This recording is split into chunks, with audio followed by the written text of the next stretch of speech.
on the channel, you could just tell he was like just completely fucking miserable during that kill count. Yeah, it was really funny. I don't remember it being great. In fact, I don't remember much about it at all because I'm pretty sure I just didn't finish it.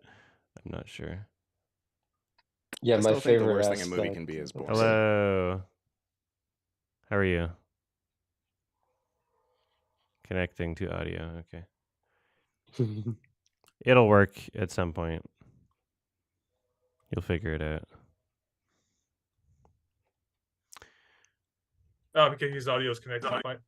Hello. There we go. Hello. How are you? Whatever. When your audio works, you can just listen. It doesn't matter. There's no correct way to participate. Oh, we got more peeps coming in. Hello. There we go. One. Right. Yeah. Oh, we got another one. Hmm. Another one. It's just gonna keep coming. Hello. Well, congratulations. You played yourself. There we go. Hey. Hello, how's it going? All right, mic's working, I guess. Mm-hmm. Oh, what a crazy, annoying month. Yeah. And we're halfway through. Not even. Almost. Yeah. Mm-hmm. Still gotta move. I got. Where you moving to? Oh. I got. Basically, I got a message back from a place sounding like we're gonna be able to get it. So, hopefully, it's not a scam, and hopefully, we can just move soon. They're like, hey, sorry, BlackRock gave us a better offer. Yeah. Yeah. Hopefully. You never know. Who saw? Do you want to start things off? Yeah, who saw the killer? Yeah, I also saw the killer as well. I am very mixed on it, honestly. I know you didn't like it, Adam, and I was watching the watch along with you, but I gave it a 5. I didn't hate the film as much as you did, but I also didn't think it was as good as some people are saying. I don't know. I'm very mixed on it currently. Yeah, I'm gonna try not to spoil it for anybody who hasn't seen it, but like that final shot made me hate. Like it ruined every.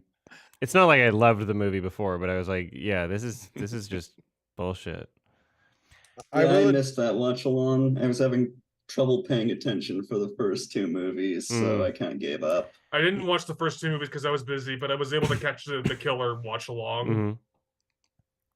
Well, actually, I know. Once again, I may have to be on the opposite side of the spectrum. Go here, for it. But I actually love the film, and I have three things I have to say about that film. Try not to spoil it for people who haven't seen it. Also, when you're talking about without spoilers.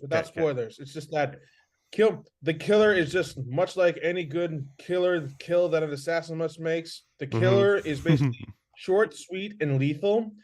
The only problem I have with it is that it just ends, and I will say that one shot with the. Okay, involving hands like this. I won't just and screaming very loud, and when the hands just go like this, and then the scream like this loud. That was easily the most terrifying and haunting shot of the movie. What'd you think of the Trent Reznor Atticus Ross score? Great as always. Oh God. Yeah, I was not happy. I kind of groan when I hear their names now. Did they finally mess it up? That's the worst. They're so good. No. Well, they also box. I will also mention this year they also did the soundtrack for Teenage Mutant Ninja Turtles: Mutant Mayhem. Yeah, I saw that film. The score in that film was way better than their score in that film was a lot better than the score in The Killer, in my opinion. Normally, you can point that out though. When I watched that movie, it didn't. Yeah, they're a lot more versatile than like what they're known for. They did the score for like they did half of the score for Pixar's Soul, didn't they? Yeah. The score what we're thinking of is probably when they work with Fincher. It probably is kind of similar. Yeah. They were nominated, I think, in the 2020 Oscars. They were like nominated twice for both Mank and Yeah, Soul. that was So funny. that was kind of fun. Yeah. I Do you like guys the think that Manx there's a bit score. of a Fincher automatic, like a handicap, like a +2 grade score just because it's a Fincher product? That's what I would have assumed as much for myself watching it, and then I wound up actually hating it. So No, I don't mean like for you. I mean like when other people are like, I don't know whatever. It's incredible. It's, I don't know. you know, I I get can't. I'm I not get in it from other Zack people's Snyder brains, fans a but lot. They hate me. I mean, a lot of there's a people. lot. I think everybody had reasonably high expectations for this movie because it's a Fincher movie. But I just don't know. Yeah, I don't know what to. And also, like, is direct to Netflix kind of strange for Fincher? He loves it though, because he Mank mentioned in an was, interview. but He mentioned that like he loves working with Netflix, so that's he's just going to continue working with Netflix for the foreseeable future. It seems. yeah, I don't 'cause- I would say mind that too, that. though. I'm just like, you could be I don't still mind it. It's making just better it was shocking. movies. It'd be like Nolan, you know. I haven't seen every David Fincher film. The ones I have not seen are Girl with a Dragon Tattoo, The Missing Game. out. I know there's like I think there's like a couple of other ones, but I have seen like his famous ones like Fight Club, Social Network. I think I've only not Gone seen Girl. The Game. I think that's the only one Oh, I you haven't seen. that? I personally don't think you're missing a hell of a Yeah. lot, but And people also, ask I us to haven't cover finished it all the Mindhunter. time. I only watched like the first episode or something. I never saw Mindhunter. I really Apparently need it's to get really to good. that. The There, first there's a episode lot of lot of fucking series I need to get to. Like there's Invincible season 2 is premiering. I need to watch that. Catch with that up soon. It's still coming out though. You can check it later. I'm kind of I'll like check it out. pissed that they're splitting the season in two. Yeah, me too, motherfucker. We're trying Oh. to catch up, and I just Yeah, found out I'm that by like- the time we Yeah. catch up, it's gonna be Seems over. like they're pulling a Dune Part So, 2 on us. with the first- Invincible. It's- There's I'm like so 8 pissed. episodes, and 4 of them are releasing this month, and then the other 4 are releasing at some point in 2024, and they haven't specified The first when. half of 2024 they say. Some- so at sometime in some the first point. half. Which is just like, That's just what wait I've been until the watching whole through it for thing's no ready. reason. Just do the whole season in 2024. I don't even Yeah, was feel everyone like gonna catching forget up about it right in 6 more now. months? I don't even feel like watching those 4 episodes at this point. If this season came out a year after the first season, I would assume it was because they were like, well, we just want to make sure people we don't become culturally irrelevant by the time it comes out. so Yeah, we'll they were start taking with their half. time anyway. But It's it's not that already been. big of a time. Right, it's already been a hell of time, so it's not like it's going to be all that different. I mean, I Yeah. understand not wanting to be Attack on Titan, but still. Just do some like ads or spin-offs or like promo Well, they did a clips or spinoff something. too, right? Yeah, do more. Yeah. Yeah, they did that Adam Eve spinoff. Yeah. Kiki, what's I up? don't know. Oh, what? Yeah, I was wondering, as someone who hasn't seen The Killer but have heard some things about it, how much do I need to familiarize myself with the Smiths' discography? Because I'm not really that You'll- familiar with them outside of The Queen is Dead, which I love. You'll be familiar with them by the end of the film. By the end of the You can was you'll how- be a real Smiths connoisseur. Last the year, I end. rewatched Good Will Hunting for the first time in like 20 Oh, years, and man. I forgot that it is basically like soundtracked by Elliott Smith. Hmm I always remembered that there was like one big Elliott Smith song, but there's like 4. It's like I kinda barely shocking. remember that movie. Good Will Yeah. Hunting I thought was just okay in my opinion. I didn't hate it, but I didn't really love it as much as other people. It was It's just one of those fun. movies where the parts that are good are so good that it makes a lot of people forgive a lot of. It's an Oscar it's film. Like Talk to Me. There's that aspect to it for sure, but there's also it suffers a lot from freshmanitis. It's just very clearly someone's Yeah. first movie, and I- Talk to Me has the same vibe. You're like, this Didn't is that very direct- good for someone's first movie. Didn't the director go on to do the Psycho remake or something? Oh, that was Gus Van Sant. Oh. You're right. Yeah. Oh, yeah. Gus Van Sant, he makes other good stuff. Though. Well, Isn't he in also my Elephant? opinion, I like him still. the shot-by-shot remake for Psycho was the setup, and the shot-by-shot remake of The Lion King was a payoff. Oh no. Psycho walked so that John Yeah, I Favreau's was The gonna- Lion King took could the words out run. of my mouth. I like how the screen was nothing but Scar for a second on the YouTube feed. It's because I was changing when I change one of my Chrome windows. It like I hover over the thing and then it's like, yeah, it's on the other monitor. It's stupid. Yeah, whatever. So what about Fassbender? Someone was there it telling me is. it was weird seeing him trying to play a badass, and I think that's so interesting because he started off as like Stelios in most people's minds. Like his roots are being mean, like a badass. He does a pretty good American accent, and then I don't know, trying not to get too much into the film. Like, there's a debate over how seriously he's actually portrayed. Whether or not like it a comes American off that Psycho way thing, or sorry? like an American Psycho type of thing, or Kind of, honestly, but like it's very we have American Psycho at home combined with we have Drive at home combined with like it's really just like a lesser version of a lot of like Sigma male type films is what See, the that end sounds result rough. is. Yeah, That's what and I got then from like the trailer, and that's why I everybody didn't watch defending I it was is like, just this doesn't seem like saying my type of movie. everybody defending it is kind of just more or less saying that it's trying to be like it's a It's on satire or purpose. something. Like I'm gonna Anything you don't like is on Like purpose. I'll a be- satire of his more early work and his style. yeah, I don't. It's kind of confusing, but either way, Also satirical on what? like But his like own his films or style, something. But how like, things kind Or of play assassin out, films. I know that It's was like, what's the Barry. point of that? What's the point of that? well, yeah, Well, it I can be mean, like funny. I Barry got is doing a deconstruction of the assassin thing, but I it's a got comedy, similar so you don't get vibes it. to like the house that Jack built, and that kind of well, in certain ways where I'm like, it really does kind of feel like a director that just went too far up their own ass. Is that not? Isn't that Haneke? That's Von Trier. Lars that's von Trier. Okay. Yeah. See, if it was Haneke, because Haneke is Funny Games, right? Yes. Yes. Because the description of the house Love that Jack Funny built and its Games. satire feels like the exact same flavor of satire that Funny Games No. is, but not done well. But I mean, like Well, House aren't that they Jack both built trying was to do the whole like Americans, you like violence? Here's some fucking violence. you House that dumb Jack bitches, built see? is like I think its biggest problem is just it goes on forever and it's really long, and it like Well, that's what I mean. It's the execution, not necessarily the concept. yeah. I seem to remember you saying I'd that rewatch Von it. Trier started directing, I think you called them fuck you movies. Yeah, he's a troll. Before He's a big that. troll. Yeah. It's kind of is funny. Von Trier also the Death series, like Death Elephant series and stuff like that. yeah. Yeah, who did the 3 movies that was like the last days of Kurt Cobain? Oh, I that's think Gus also Van Sant Elephant. again. Oh, that's Van Sant. Okay, never mind. Everything I think I like about Von Trier is actually Gus Van Sant. Yeah, or Michael Haneke.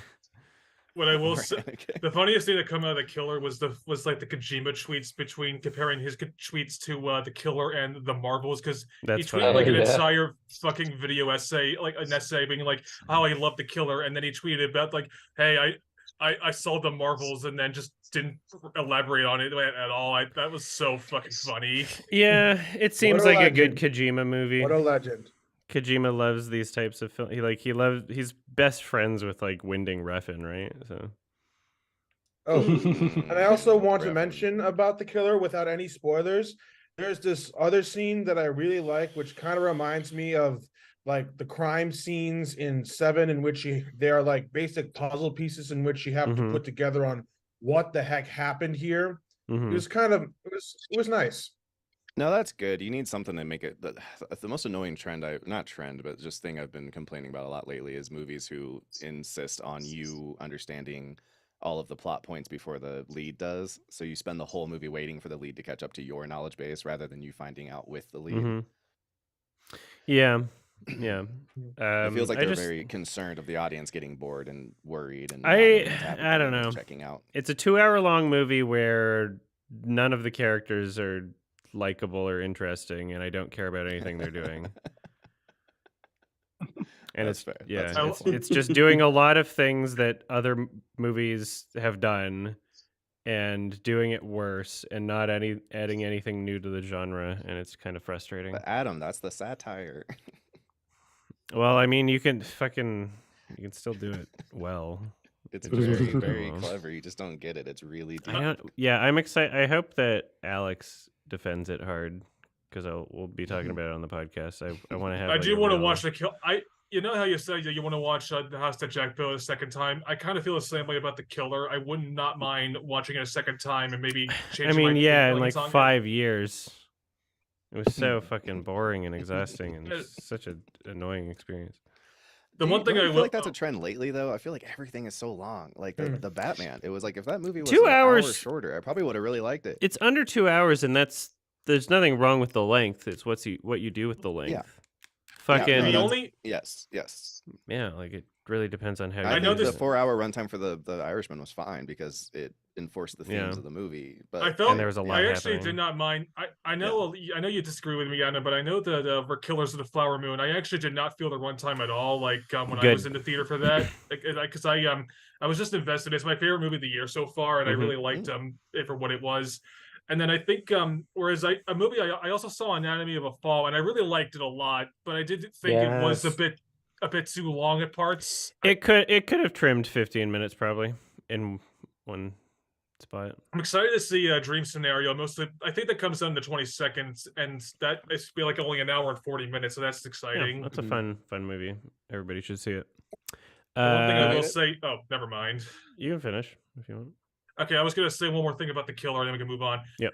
Michael Fassbender's performance was like really good because before I got to see an early screening of Next Goal Wins, and he's in that film, and he fucking sucked in that film. Like he's like he clearly was just phoning it in, like just like doing whatever. Whereas in the killer, it was like I don't know honestly, but he wasn't that good in that film. Whereas in the killer, he was like refreshing to see him actually act in a film. Whereas in Next Goal Wins, he was just like phoning it in pretty much.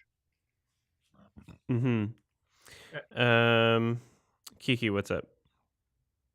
Yeah, so it's like during the killer conversation, I noticed some talks of like Hanukkah and things like that, and I was sort of thinking about some of the ones I saw recently. I've made it 2 out of the 3 films in the Criterion trilogy, and my favorite is Benny's Video between that and Seventh Continent, and it was like based on what the killer sounds like, it's like Benny's Video was just such an interesting sort of look into the whole sociopathy thing. It's like it's how passe it sort of passes off so much of what it does, which is what I find Anika's really good at from what I've seen, like with his very like cold and almost distant style, like we're on the outside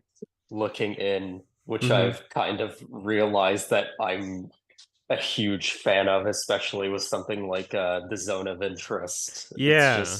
It's so effective to be able to just take a step back from everything and sort of see how it's like the parents almost enable everything that's going on with Benny, and how much of themselves are sort of in him, in things that he seems to just really not really pay much mind to, like things he kind of takes for granted, not just on like an objective level, but like about himself, if you know what I mean. I haven't watched that since I was really young, but I'd imagine I'd pick up a lot more. It reminds me a lot actually of Yeah. American Psycho. They both play with a similar concept of the world is so apathetic that like you can't get caught. There's no justice in this world. Like just no one cares.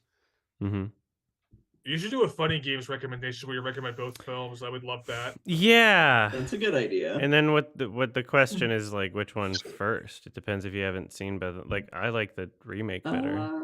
I think the remake like is the like the original better, but- definitive version. Wow. Yeah, I still haven't seen it. It's made I by the haven't same seen guy. any funny. Yeah, I haven't like seen- the so good, I just original figured it better. didn't I don't really matter, know but what it interesting. was. The remake just didn't resonate with me like the same way. I love it. I'm not a huge Michael Pitt lover, to be honest with you. I think that threw me more than anything. But Okay. if he's good in this, like I can trust that. No, he's But great. He's a guy who normally sticks out to me. Like Okay. I think the first thing I saw him was Murder by Numbers, and that probably soured me the rest of my life. I'm trying not to I be. never watched that. It's not good. Richie, But you know what? I changed on Ryan Gosling. Like he was You You good know, too. you Richie, know, what's up? I was meaning to say this, but it's Chris Pratt time. Oh, Who here no. has seen the latest trailer for the new? Friends. Chris I'm Pratt saving starring it animated for film? boy. watch along. As in, I'm saving it for a trailer reaction. I know it came out today. You know have what's a bunch funny? of I trailers see coming I out. see the I will crop. admit, I just Just the way it's cropped in the background on your thing, it looks like there's like blood, but I think it's coffee or something in the It's that's coffee. It's just just the way on the orange it Eyes, looks like Adam. blood. Oh, What's up with Odie is Odie's fucking eye? vicious. Wow. Look at his eyes. They're like They're Sonic. so. Yeah, it's They kind of like touch. what Sonic with teeth and hands. This is basically on the level of that, except with eyes. Why do his eyes look like my tits? Hmm. Has there I don't ever been know. a well-received Garfield movie? Those eyes should be censored if they look like. Well-received Garfield movie. I don't know. There's no good Probably Garfield not. A movies. Tale of Two Kitties, obviously. Right, right. It just seems strange that they keep hitting that so hard when, I mean, you got to be like in your 30s to even remember Garfield. It's Is there just- No, like, it's a animated strong Garfield? IP. It's a strong IP. People fucking. It's so ironically memed for the past decade. Like nobody likes the IP, but it's strong enough that you can make a movie about it, and just the name recognition alone will sell some tickets. Some dumb parents will want to take their kids to a movie and be like, "Well, they're playing Garfield. I know what Garfield is. This It's is just safe funny to and have it. familiar. I don't think anything crazy will happen here." You know? Well, just always- according to the description, apparently it's going to be a heist film with Samuel L. Jackson playing Garfield's father. Better be. Oh, He was in the no. trailer. Huh? You know Why the not? funny thing about Garfield, I actually There's a funny hear a thing scene about that- Garfield. no. Sorry. Okay. No, what I was about to say is I actually have been on the abandoned Garfield ride that Defunctline made a video on. I've actually been on that ride that he did a Where was video that? on. Really? That was a fun video. Yeah. How I've- was that? What was How the was the- experience like? Well, it was in 2017, and half of the animatronics were broken. For Was one anybody thing. fucking in the seat in front of you? No, but there was a weird white substance in one of the sections. But anyway, What? Marshmallow fluff. what to be? I think it was just salt, honestly. But it felt weird. But like half of the animatronics were fucking broken, and then like you saw in the video there was like those like Garfield like darkened eyes that like they were broken. That was when I went on the ride. The boat barely fucking worked. It went went like 2 miles an hour, and it was like the slowest boat ride ever. And so it's like it was so funny watching that. You were talking about Garfield. It was so funny because it gave me memories like, oh yeah, I've actually been on that fucking ride. And Nice. and when it was on a Defunctline video, so that was something that I just remembered. Now There it's should be- replaced by its old mill. Its Yeah. original old mill. Never been on There the should old be mill a because name I haven't for- been to Kennywood in fucking years, but I have been on the Garfield ride at least. I'm gonna be back in like There's these 30 movies seconds. I got like shampoo in my eye earlier, and it still feels irritated. So I'm gonna like get some eye Okay. drops in. I'll be right back. Yeah, it's never fun. There should be a name for like movies that are created for parents to recognize alone and use them to introduce your IP to children. Because this reminds me of like Gem and the Holograms, where not a single child would know what that is. So they're exclusively hoping that parents will be like, "Oh, I remember that when I was a kid, so I'll show it to my kids." Nickelodeon fucking owns The Garfield. consumer genre. In Get essence, started right. early. Yeah, Yeah, because I they're keep re- not directly approaching the kids; they're approaching their parents. You know. It's always weird that like I keep forgetting Nickelodeon owns Garfield, which is the reason why the Garfield ride had to get changed to back to Old Mill, because I think Garfield was in the new like Nickelodeon Smash Bros clone that just came out or something, and it's like it's just one of those weird things. I just keep forgetting that fucking happens. He Honestly, might have a Mall of America ride. I'm not sure. never been to a Mall of America. I know there's like a Nickelodeon like theme rides at Mall of America or something. Like And There's also literally an the entire fucking theme park inside the mall. And also the American Dream Mall in New Jersey. The Teenage Mutant Ninja Turtles ride was really fun. I What, think I know. What did I they think replace the Garfield ride with? No, there's not a Garfield ride there. No. Earlier, as someone was saying that the Garfield ride got replaced. yeah, I got replaced by the Old Mill in Kennywood.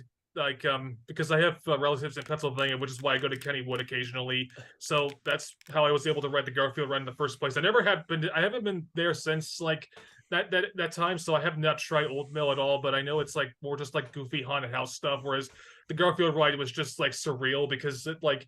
Also, one other thing about the Garfield ride, they gave you 3D glasses and they didn't even fucking work. Like they were Nice. completely broken and stuff. I just like. And apparently. I just really like the Lasagna Cat YouTube channel. Does everybody know what that is? Oh, yeah. I haven't seen it yet. I know Oh, what that it's is. so good. Oh, you're doing a POV of, yep, this is the fucking ride I went on with. Oh wow. It was like surreal when I went on this fucking ride, because the I will say this right now, that boat barely like fucking worked when I went on, so it was like, and there was always a chance that like it could always like leak because it was a wooden boat or something, and then there was also like the seats were terrible, product placement was everywhere in the fucking ride. It was just like the most surreal thing I I've been could on. see that. That is actually Pepsi. crazy. Ooh. Oh God. That's pretty funny. Where is it? Was it? Kennywood, Pennsylvania. Orange Pittsburgh, Pepsi? I think.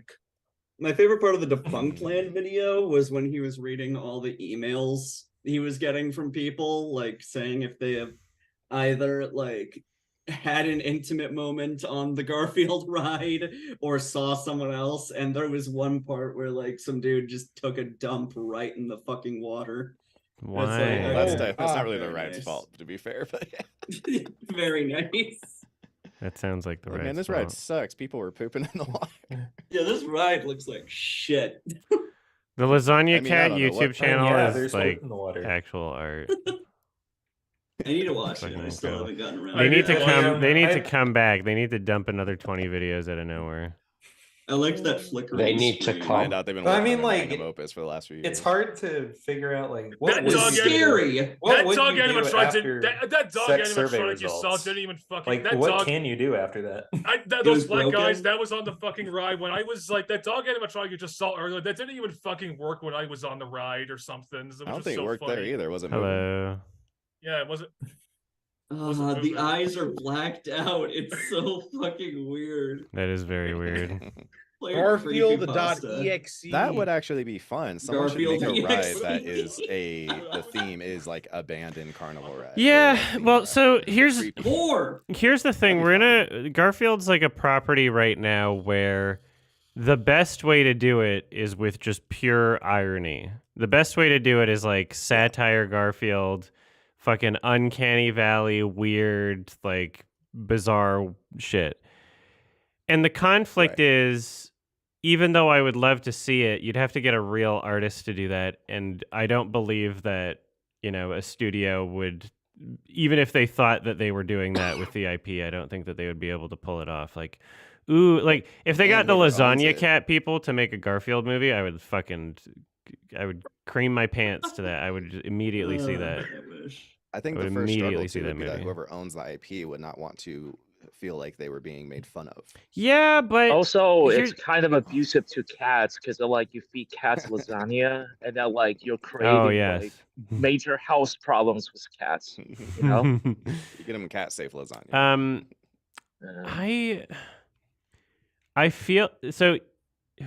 There's IPs that have been transformed in ways where like the owner just didn't care. A lot of the time it's been with IPs that nobody cared about. So the whole like Adult Swim, Hanna-Barbera, Space Ghost sort of thing, right? That's a good example. Right. but I don't know. Barbie. I was Barbie about was to another example. Yeah, I was just about to say, even the Barbie movie, like that was done. It's not done in a way where people are going to buy less Barbie toys after or anything. Like it's still done with marketing in mind, and it's kind of, the point of the movie from a marketing perspective is to be like, oh, Barbie can be feminist too. Actually, it's not. There were probably way more. Right. Right?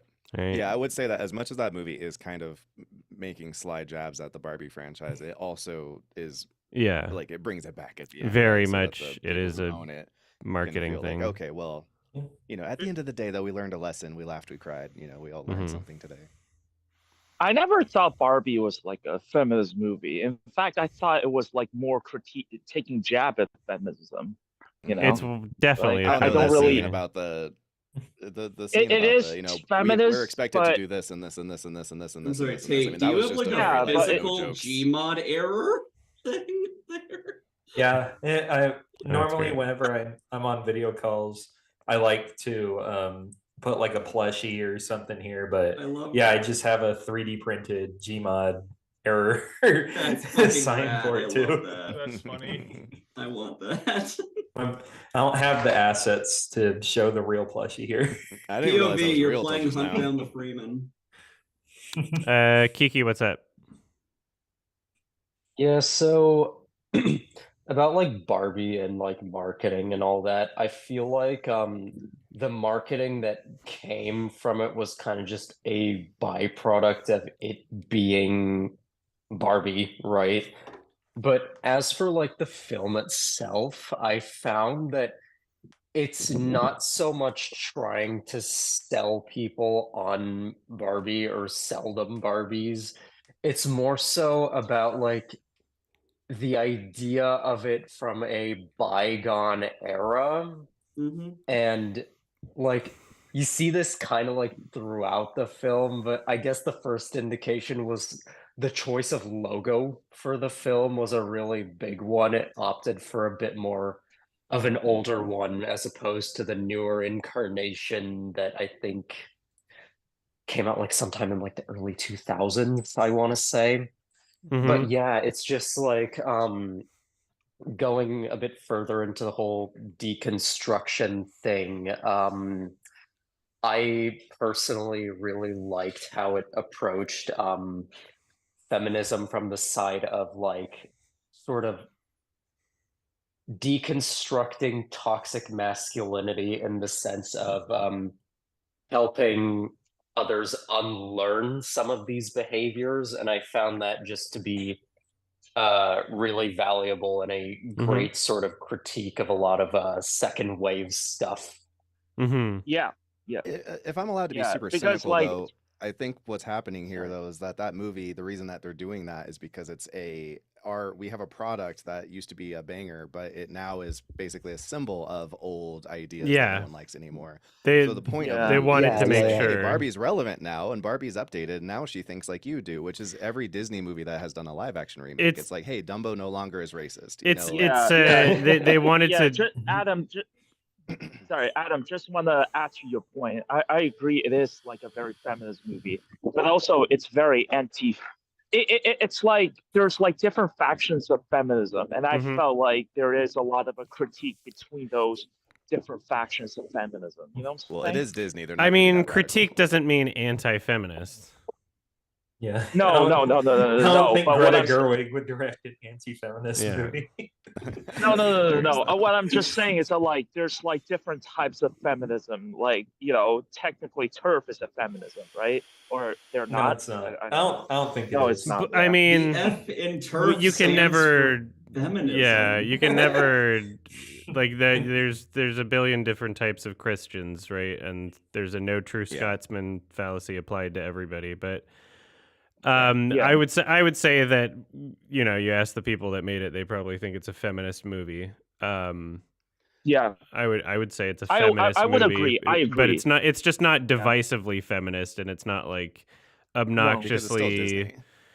Yeah, it's not like a man-hating fucking. No. No. Yeah. So in that sense, and yeah, it's critical.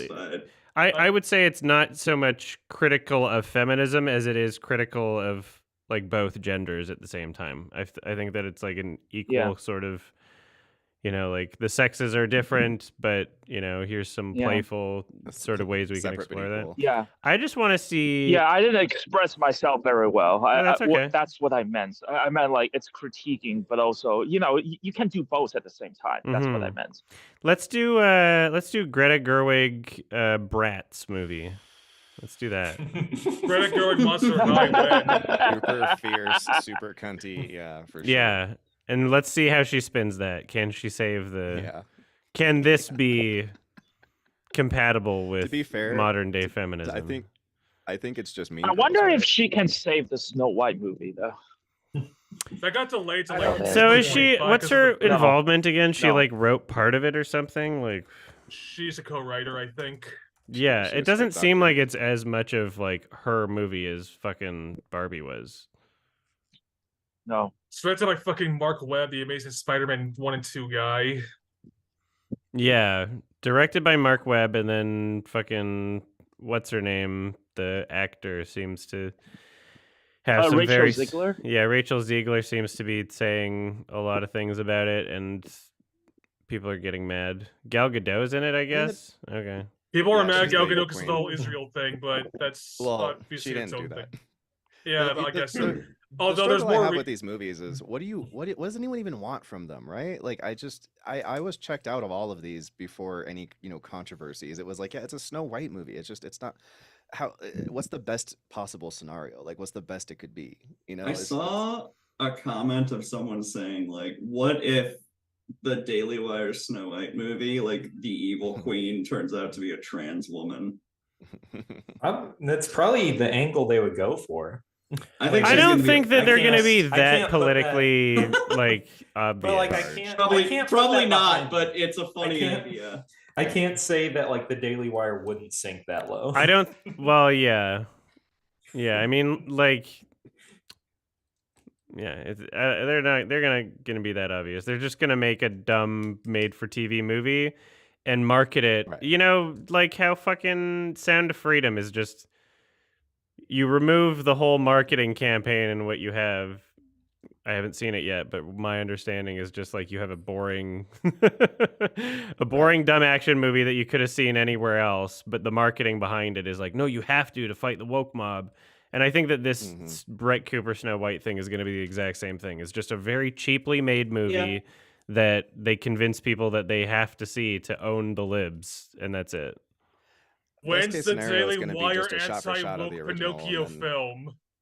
Where's the anti-woke Pinocchio film from the Daily Wire? I want to see that shit. Yeah, well, it's not going to be a shot-for-shot remake of the original film because they don't have the IP to the original Snow White. So they're doing it based on the fable, which is why it's called Snow White and the Evil Queen and not Snow White and the Seven Dwarfs.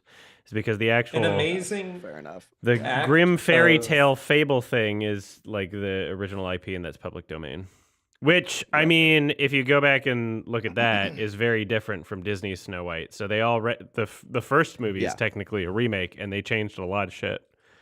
So well, Boulder is the guy who kind of did those, where he made all of those old German folk tales into more kid-friendly stories, and they started calling it Boulder. Yeah, I'm gonna leave the Zoom call up, and I'm gonna be right back. I'm gonna try to have this be on my phone. Walking to my class. I'll be right back. Yeah.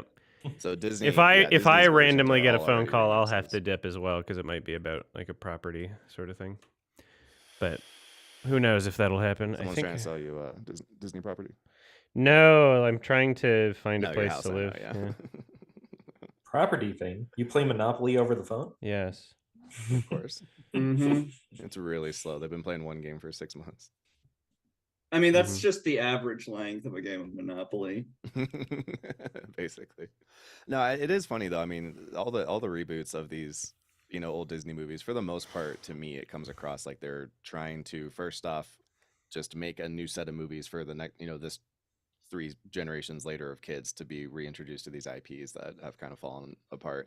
But second of all, it's a great opportunity for them to be like, oh, and by the way, everything that people had complaints about with us socially about our old movies, we can kind of get a chance to sneaky fix them, and then now that's not connected to our brand anymore. It's just they would rather use an existing IP than have a writer create a new thing because they don't know what art is, so they can't figure that shit out. Well, and I think that the beast has gotten too big, right? Like movies are expected now to cost hundreds of millions of dollars, so every movie has to make $1 billion back, and so they're terrified. Which is so dumb. Too afraid. Well, right, and I'm hoping that because of like we just saw that apparently the Marvels is opening quite poorly, and the hope would be that that system kind of fails and movies can't be that expensive anymore because no movies can ever get an ROI big enough. So we have to start making like smaller movies and stop trying to just wow people with like, hey, look, this one cost $300 million and it's all special effects.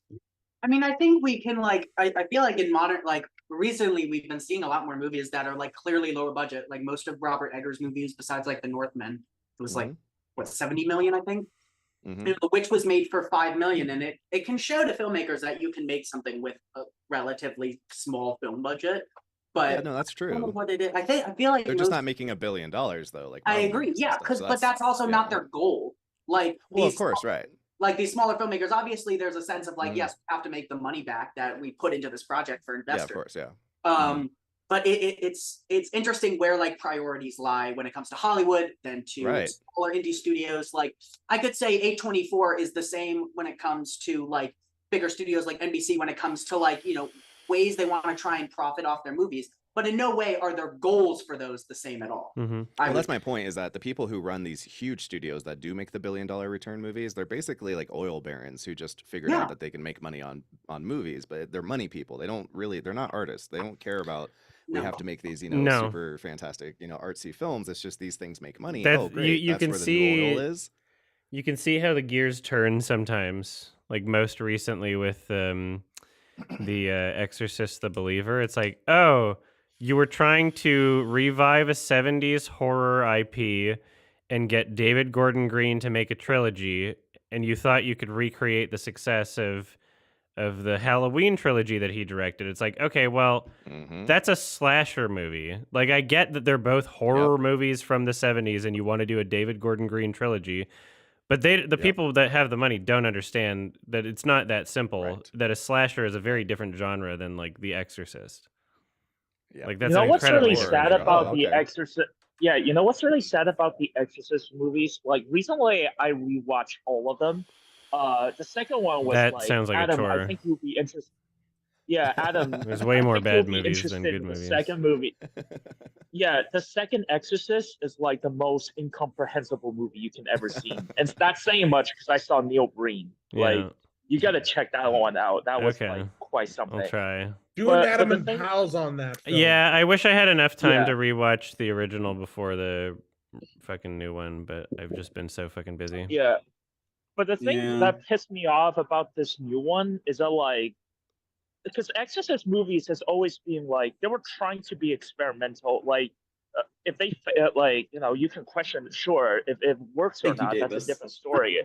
Yeah, but like, but the thing is, like, this new one, just like, it felt very spineless, It felt like they're not trying anything, and that they were trying to like make everyone. Yeah, also, David Gordon Green like is fucking incompetent, and he's not like the Halloween movies weren't good; they just made money. Well, can you guys hear me? Okay. Doesn't it feel like a superhero movie in a sense? Just yeah, like when all the priests come together and they do like the Avengers table. Yeah. They're like, it's so lame. And then the music was like the music was like crescendoing to like. Yeah, it really felt like an Avengers moment. There's actually a real Avengers zine of just movies in general. I mean, even Dr. Sleep, like, I like that movie, but there's a lot of mic drop moments where it's like, oh, he said the thing, he's like, oh, he dropped the line, oh, look, it's the thing, and the music swells and it's like, oh my god, oh, the reverence, and it feels the same as like when, oh my god, it's Captain America, he's back, it's that vibe. Yeah, it felt like they completely missed the point of like what makes the first Exorcist good. Yeah, the only they don't understand it. Yeah, the only one of the Exorcist film was like trying to replicate what's successful about the first one was the third one, and I don't know where you stand on that. I think the third one is all right. There's some really good points to it. Red Letter Media covered it, and they brought up a lot of points that movie has that works for it. I don't think it saves the whole movie, but there's definitely some little cool artistic choices in it. Yeah, that one was like they're trying, but like the other ones, it felt like especially the second one, it was made by a guy that hated the first one. So I don't know what the hell they're doing. Yeah, I know that. That's it's very infamous that that second guy fucking hated the first one or something like that. Also, sorry to hear wind in the background. It's like I'm literally walking to my class and it's ultra windy in it's my okay. university. It's all good. Bad. Yeah. Meat Boy, is that? I'm walking too. Your hand is up. Is that? Oh, you wanted to say? Oh no. I was trying to. I was sorry if you don't mind. I was trying to go back to the feminism topic a little bit. To me, what's something that stuck with me, where like your discussion with Mueller and even like your criticism with Critical Drinker is like there's a lot of emphasis on like strong women, like strong. I'm hearing that a lot. Like whenever people mention like great female characters, they mention Ripley and Sarah Connor. Yeah, that's the other one. There's nothing wrong with that. I think they're great characters. But somehow I have a feeling like when a lot of people, you're breaking up. Characters, they meant like, yeah. Sorry, can you hear me? Yeah. I'm outside. Say that again. I can hear you. Yeah. Somehow I think somehow like they meant like female with like masculine trait, and that's kind of like that strikes me as a little bit curious because there's a lot of like superhero or like main action movies or whatever. There's a lot of males just like feminine traits, and I was just like, okay, do these people think like a good female character has to have masculine traits in them? I don't know how to. I'm not sure if I expressed my statement. I know what like, you if mean, there's any Yeah, I do and that's too. kind of the point that I was alluding to, or at least trying to explore a bit. Was, you know, like a lot of the when I was talking about it, it was when Critical Drinker was using those in response to the question from Russell Brand asking, if he said, I have 2 daughters and they want to see themselves represented in movies. Do you have any recommendations for things that they would like? They're like 10-year-old girls or something. And he's like, oh, well, we've already achieved that. We have Sarah Connor and we have Ripley. And I'm like, it's a very narrow view of what a female character could be, and it really doesn't address the question in the way that it was asked at all. I'm so glad that Ridley Scott released Alien and destroyed sexism forever. Yeah, I mean, like, it's not like that. It's not to Hooray. say that those aren't good characters. Like, there's plenty of reasons to like the characters, and they are iconic. But it is kind of like, It's just not the okay, only way to do well, it. they're both like badass female leads in a horror movie, horror sci-fi. You know, like it seems like a very narrow idea of what a female character can be, and it's kind of like it kind of just goes into the types of films that, you know, the average, I guess, person or the average person like them really attaches onto. And that's kind of goes and that's kind of like goes back to like what people like, what they value in terms of like how should I phrase it, in terms of like morality, right? Because they're like, you know, what they define as strong, you know, it has to be this like, there's muscle, there's strength, you know, strength prevails. I think it's also like mental interesting, fortitude, but also like kind of even that I think is kind of weirdly narrow, like the stoicism, the sort of like this archetypical idea of like the strong male character kind of just essentially projected onto a woman, like the guy from Drive or whatever, you know, is like an example. Right. Well, we've been getting shit lately because we're covering Invincible, and you know, surprise, we don't love the Amber character. And my conversation I've had around it a lot has been that the biggest issue I have with Amber, and also with I've been kind of worried about Zazie Beetz because she also plays a very similar character in Atlanta.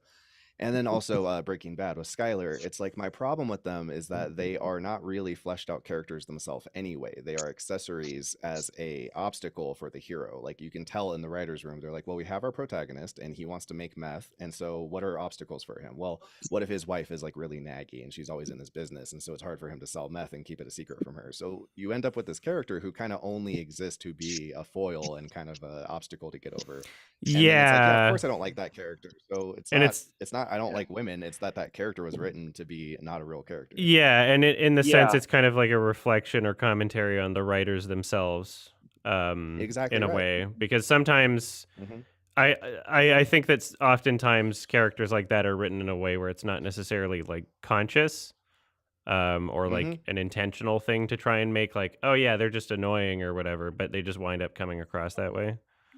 It makes nuts and bolts sense, but then in practicality, you're like, we have 3 seasons with this person, and you're frustrated the whole time. And then you get people who are like, well, but so and so killed someone. Why are you more mad at that person? It's like, well, the person they killed isn't real, and I know that, and it doesn't affect me. But I'm actually being annoyed by the person on screen. Like it's a direct assault to me. So that's why I'm annoyed. I think that the average person that is not a screenwriter has a difficult time in terms of being able to. Let's say that they were to try and write another character and have like a believable action reaction and how someone would act. Like, I think that the average person has a really difficult time even coming to terms with or figuring out how real people act, and then Mhm. among the pool of actual screenwriters that exist in the industry, even if a lot of them can, you know, to a certain degree, have realistic action reaction or justifications for characters, I think that a lot of men have a much more difficult time making believable women characters, and a lot of women have a much more difficult time making believable male characters. I think that just the human experience oftentimes is, you grow up as, a particular gender, your experience is going to be very different, and you might not Yeah. understand what the experience of another gender is, Mhm. Yes. just naturally, right? So, Well, and I think that's across the Yeah. board. Like, So I'm an just- American. I sorry. couldn't write for an Indian person. yeah. Yeah. Sorry. So, Just like, want do a shit ton of follow research up and on- introspection. Mm-hmm. Do your best. Yeah.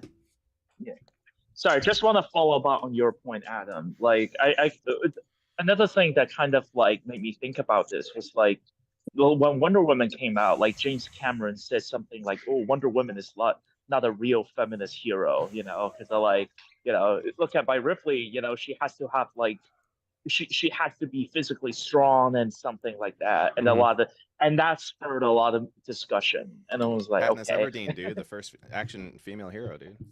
That's funny. Yeah, I don't know. I think that James there's like Cameron. more ways that female characters can exist, and I think that there's more movies and types of movies that aren't necessarily all just fucking the action movie.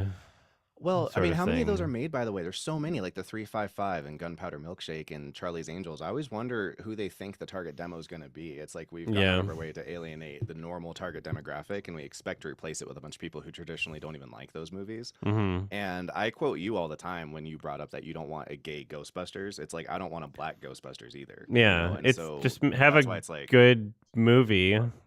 You don't have Yeah, to. Ghostbusters. You don't have to revive an old IP to do it. It's so Exactly, yeah. weird. well, and it feels like pandering. I don't think it- anyone likes that feeling. If you Yeah. create a Notice new you're IP, getting Yeah, then you noise. can remake that in fucking 20 years. Just In add 20 to the years, list exactly of IPs right. instead. Well, and what Yeah, are the and ones it's being made getting now that are worse. going to get remade? Mm-hmm. They've created Yeah, a and it way- will get worse because because like if you make like a cowboy movie, if you remake what was that, the Good, the Bad, and the Ugly, and you replace it with women, and you remake the plot exactly the same, it's like, okay, like you have representation, but Mhm. you don't know what the like, you're losing the identity of like what you're trying to representing. Does that make Well, and sense? again, and who's watching it is the other question. That's the thing that always throws That's me true. is that they always act True. surprised when they're like, we don't get it. We made a very traditional male-oriented action film, but the twist is it's all women. And then surprisingly, And then, it didn't yeah. have a huge turnout. Like, so weird. I don't get it. Why didn't anyone watch this? It's like, it's And not then for anyone. in the marketing said that it's not for you, man. Actually, Yeah, right. Yeah, and you in the can't trailer, see this movie. yeah, this isn't for you. This is for the ladies only. And it's like, oh, it turns out that there's a reason that it's The ladies didn't show up. It's like enjoy. women's sports. Like there's every reason for women's sports Right. to be like the most Later, popular BC. fucking thing. Like, Mhm. the women aren't showing up. The women aren't showing up to the sports.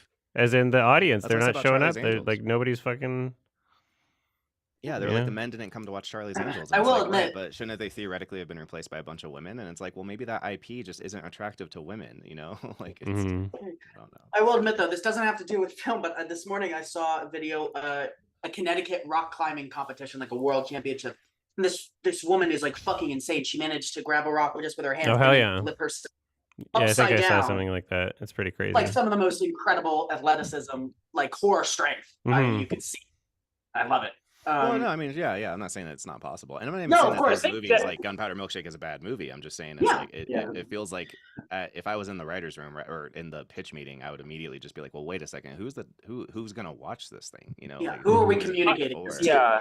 Yeah. Just to follow your point, lately I've been watching a lot of Destiny's video. Mhm. And something I was in one of the older Destiny's video, Destiny says something along the line like Martin Luther King spent his entire life trying to appeal to moderates. the moderate crowds or like the center. I don't understand. I like what I mean. Yeah, centrist. And I felt and I felt like what these kind of progressive movie can do is they should try to appeal to people in the middle where they don't have any like leniency towards one another. I feel Because like Barbie by the did time, that if you in kind of a way. exactly, It I was a think that's very why nuanced movie. I completely yes. We should have something more like that. But the thing is, like, Well, a lot because of the more like, exclusive the you make it, the feminists- less people are gonna be able to watch it. If you only make it something that like a small size of a crowd can enjoy, whether it's pandering hard on the right or the left, or like whatever you're doing, like if you're not nuanced about it, then that's the you're problem. not gonna get as many people that enjoy it. Well, and what is the place exactly. for bringing? That was the problem. Yeah. What is the place Sorry. for starting with an agenda and bringing it into your movie? Because this is something I talk about a lot about. Why, so you have Ghostbusters 2016, and it's about 4 women who are scientists who interact with the paranormal, and generally critically, shot down. Then you have Annihilation 2018, and it's about 4 women who are scientists who are dealing with the paranormal and critically a darling. So what's the difference? What's happening there? And for me, the best thing I can come with is it feels like one of those movies was brought with a kind of, the word agenda's been ruined kind of, but they had it doesn't feel like they started with like, this is the best movie we wanted to make. It started with a bunch of this kind of that it's because it's a studio factory movie, and whether or not it had women in it, it was always going to be a fucking stupid dumb factory. Like the problem is that it's not made by an artist. It's not made by a writer. It's made by a factory team of people that are trying their best to like appease test audiences, and like fucking there. It's like the same way that fucking clickbait YouTubers try to game the algorithm. That's what's happening with factory movies. They're like, what will get most people to click is essentially their goal.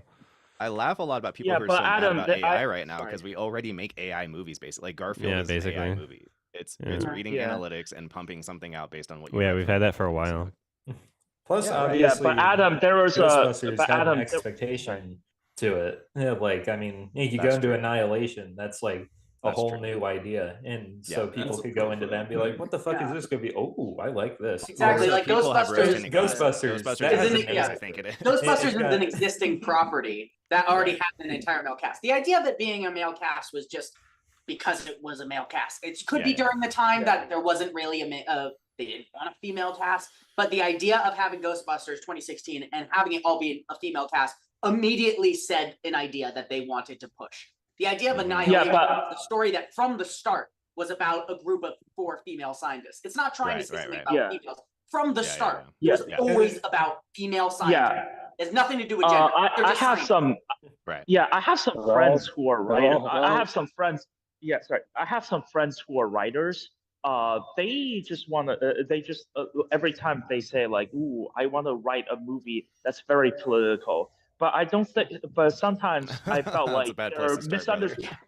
Yeah, that's what I'm saying. It's not necessarily a bad place to start.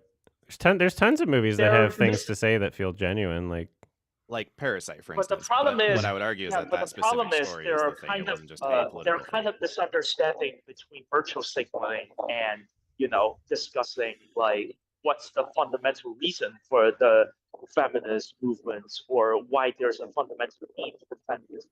You know what I'm saying? Well, it's just the difference between virtue signaling and making something that's not virtue signaling is just the key word being sincerity here, and it's literally is the movie being made by a factory or is it being made by an artist? Like that's literally the big the reason why the politics feels insincere is because the entire movie is fucking insincere.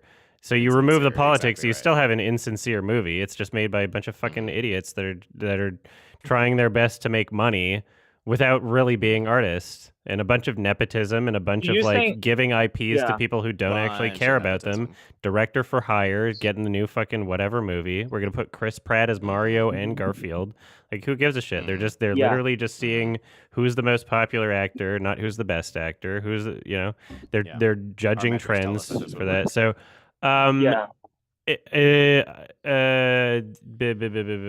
Davis has had their hand up for a while, so we're gonna go there. Oh, I'm sorry, I just took a hit on my pen. Go for it. So I have two things I just want to say super quickly. One is a conversation for like everyone that we can get into, but another one is the first thing I want to talk about is this morning I was going through TikTok because I was just waking up and wanted to watch short form media, and I crossed across a TikTok live of a Nanoland puppet. Nice. Oh yeah, Nanoland's on TikTok. Huh? Yeah, I was very shocked. Oh, really? Yeah, Yeah. I like it was a Nanoland puppet. I was so shocked. I was like, who is this for? But I was so I was interested in that. Good So question. people would find that funny. And then the second thing is so I'm working on as an editor on a lot of projects right now, and I've been having a lot of conversations about the use of AI in certain places in filmmaking and stuff. And for me, I think it boils down to breaking creative integrity. And is that if what you are doing when using AI is structurally breaking the film and is affecting parts that will actively change the emotions of the film, then you shouldn't do it. But like as an editor, using AI for transcripting and for audio mixing, especially for like shorter content that isn't professional and I use copyright material, it saves me hours of time to do transcripts. Yeah, there's tons of like legitimate applications for AI, like as a tool. Yeah. Like people, the most people, when people have a knee-jerk reaction just because of the word AI, a lot of these people just don't even understand how it's actually being utilized. Exactly, and it's so weird because like the term to me, the term AI, I feel like has changed drastically in people's minds in the past few months. Yeah, it's a buzzword. I'd say since ChatGPT is like and everything like that, because very we impressive, use you know? AI just referring to NPCs, video games and stuff, and I feel like every time I hear the word AI, it brings this mindset of like, oh, it has a neural network engine running behind it, and I'm like, that's just not true, and I really find that bugging, and it's even if it did though, what's the problem communicating though? with people. Huh? You said the first part that you said it is a way you shouldn't use it though, but what do you mean by that? Can you break that down more? So structural like creative integrity, what I mean by that is basically when you have certain beats in a scene and certain dialogue that needs to be done, and so if a character is off screen and you don't see their lips, something that like Adam was talking about was they may use like artificial intelligence in terms to just get fresh ADR so they don't have to spend a day in the studio. Simple stuff like that can drastically take an audience out of the film because of that like weird change in quality. If there's a change in quality. If there is a change in quality, obviously. Yeah, like, which doesn't necessarily have to be from AI to achieve that as a effect. Most arguments I've heard against AI are things that I just would argue we kind of. I have to leave really soon. I'll make a quick point about AI. Sure. I always think about like the one piece of content that I think is going to be overtaken by AI completely is like those top 10 channels like Watch Mojo and shit. Because yeah, they're probably already AI generated. Yeah, probably. You're probably the first. Sorry, I kept. I remember back when your videos were like. Yeah, no worries, no worries. I'm in the same situation. No worries. Thanks for hanging out. Yeah. Thanks, man. All right, but before I go, I have one more question. Before Sure, I go for going. it. Are you gonna do a watch log for The Curse anytime soon? Is it so? How do we know how many episodes it is and when it's coming out? Because I'm there are 10 episodes, only one's out right now. Weekly, 13 like episodes. Is it weekly? Oh, 13. Yeah, I didn't know that. weekly. Okay, well, who's saying? Yeah, I don't know how many episodes. So but I'll get it at some point. I'm not planning on starting it until like December maybe. So we'll find out. We'll see. It might be one of those things that I just decide to watch like with my brother and family at Christmas anyway, but the whole I don't know if the whole thing's going to be out by then. I have no idea. So yeah, you don't have the release dates of the episodes are on IMDb. Just look up the IMDb, you should be fine. But I have to get going now because I have a class that's starting really, really soon. So cool. I'll see have you a good guys one. next Hangout. Cheers, thank you so much. See you. Yeah, so Davis, just want to quickly add to the point. I saw that there's a clip on the Joe Rogan show where like one of the guy was telling Joe Rogan is like, yeah, the humans are like the humans are like scarier than the AI because they're the one operating AI, and Joe Rogan is just not having it. And what you said, Davis, just kind of reminds me of that. Wait, say that again about what Joe Rogan said. I just couldn't hear you. Oh, sorry. I was saying like there was a clip of like a guest on Joe Rogan's show was like trying to convince him like, okay, the humans are like the one operating the AI. You should be worried about them. And then Joe Rogan is just not having it. I mean, in Well- some sense, like yeah, when it comes to like editing, obviously we're controlling it, but like it's built into like Premiere Pro. It Like, depends might what be- AI we're talking You about. might be thinking ahead. we're not talking Everybody's with, like, everybody's talking about like a you might different be kind of thinking AI rogue here. AI. Yeah, he's not worried about. He's not scared of the movie ones. The ones that are scary, like Lex Friedman talked to Joe about this before, and I think he's right that the scariest ones are things like when AI systems and machine learning algorithms are working out, for instance, the discovery pages on your social media platforms like YouTube. If the AI learns that like right-wing content, for instance, seems to get better hits, and you don't realize what's happening on the back end, and slowly like even That's by, like, already 0.5%, in the algorithm. That's already what's Yeah. happening. that's what I mean. That's why I'm using that as an example, is because it's like these are things that can basically kind of affect the consciousness of like the entire climate by small amounts that escalate over billions of people. Yeah, And the then only you find thing yourself in these huge problems. I'm really concerned about with AI, but we'll see what happens because maybe it'll just self-correct because as AI progresses, maybe like the AI that would stop this would also progress. I don't know, but like you'd think that whatever like hacking abilities we have right now of like human beings trying to hack shit, like at some point an AI algorithm is just going to be able to like hack other government shit. Like just like China has an AI just fucking hack the whole US or whatever. Like I don't know. I have no idea. I know like what you mean, it's going to be also more worrying complicated that than human beings AI can do. Gets It's the like same concern closer and about closer quantum to being computing. able to just fabricate straight up videos, which Yeah. I feel like that could cause some issues, especially Yeah, when, video like, evidence is going to using have to not videos be as proof. admissible anymore. But will the courts Or catch again, up like you to it said, in they'll have to time? have- Is the real question. No, That's they scary. They for sure won't. That's like Well, the thing that's the most Well, Adam, worrying. you know how terrible content ID is, and so I have to explain to my people all the time that when I'm dealing with content ID, the problem is that I feel very comfortable with my ability to argue my case in court, but I'm not dealing with court. I'm dealing with a content ID AI system that is not trained on the nuance of is a person using content protected IPs in a legal way or not. It's only looking for is it there. And so all of like it feels scummy to always be trying to figure out how to kind of clown around the content ID system, but it's because it's broken. And that's the thing. YouTube's been a thing since 2005, and we still haven't really caught up with like integrating new media into these legal systems. So I do not think for a second the court is going to. So here's a question. Yeah, sorry. Here's a question for you, Chad. Do you think you mentioned all these things? Do you think it's our humans' responsibility to like be better than the AI to make sure to make sure these kind of problems will be in check? Shouldn't we be smarter than that? Which like what you said about content ID and then like fake videos, like should we be more vigilant towards like how video like how to spot like a fake video? No, we have to. I don't. It's not possible. Okay. It's not possible, first off. And second of all, the bigger issue is that I don't think any system will ever prevail that is built around everyone just individually needs to be better. The system itself needs to be restructured. It's the same thing. People are like, well, we don't need self-driving cars because if everyone would just drive right, well, they won't. They just never have. They never will. Like, we're never going to have everyone, instantly, do anything. Littering, like, that's not something where it's like, if you just bully enough people and they stop littering, it would be better to try to fix systemic problems like this at the top level before they get to the average consumer. I think that honestly, a lot of that type of talk, not saying that you're paid or anything like that, but I think that these narratives come from a lot of corporations who are trying to get the onus off of themselves. The whole don't litter thing was that started because the corporations started making all these disposable one-use plastics and cans and stuff to try and then convince people that it's recyclable. It's your fault. It's not my fault. Like, we're making cans. Well, you guys are being litter bugs. Don't be a litter bug. Instead of oh, maybe we should package things. That makes sense. Regulation needs.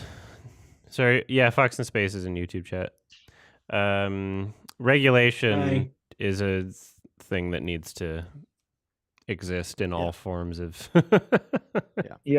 Any system needs some sort of like checks and balances. And to just have things kind of like govern themselves makes no fucking sense. And we've unfortunately allowed that to happen the beyond free market repair. looks like Mad Max. Yeah. So would you rather prefer? Yeah, I don't think there is like a technical. I agree with you guys. I don't think there's like a technically like 100% free market. What were you That's saying, like, Davis? You were that's trying to say something? crazy.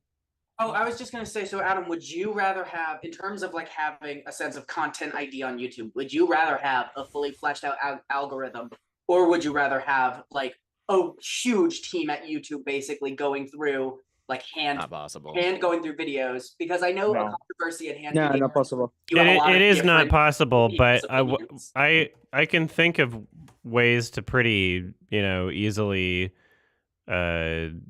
fix a lot of these issues. Is just you have the content owner responsible for not identifying that the video is has matching footage, because the system does that already. Like the content ID system is not inherently bad in terms of matching video and audio to original content creators, or that's not the right word. We know Claimants or whatever. Yeah. That's not necessarily the issue. The issue is just that it allows them to take down a video immediately without any sort of repercussions, or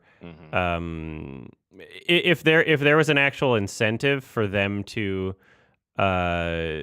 consider fair use before taking those things down. Because on my end, it'll say like, oh, the claimant manually reviewed it and decided, and then I'll send like a dispute, and they'll be like, oh, they decided your dispute was invalid. It's like, okay, someone's clicking those buttons at Lionsgate, right? Someone's clicking those fucking buttons, and it's not necessarily even at Lionsgate. A lot of the times they get like a third party content management company to do it in like France or whatever, and they don't give a shit. But like, this has been decided in case law, like Lens versus Universal Music Corp. The judge literally said, like, the whole takeaway for case law was that studios have to consider fair use before issuing takedown notices. Now, the argument could be, oh, is this really like an official DMCA notice? Because I just used YouTube's tools that they allow me to, and that's not, you could argue that's not really a DMCA. So unless we take that to court, which I think it would turn out in the same way if I did, I just don't have the time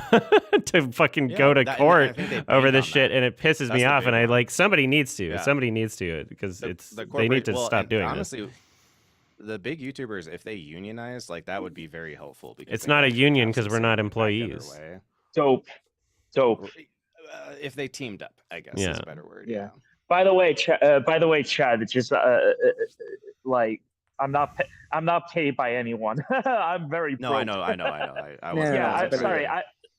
Sorry. I was just I asked this because I'm just trying to be curious. I don't. No, it's a good question. Yeah, for sure. No, I realized I was about. I want to learn. It's a narrative that comes because you guys are in. Sound like I was saying you were.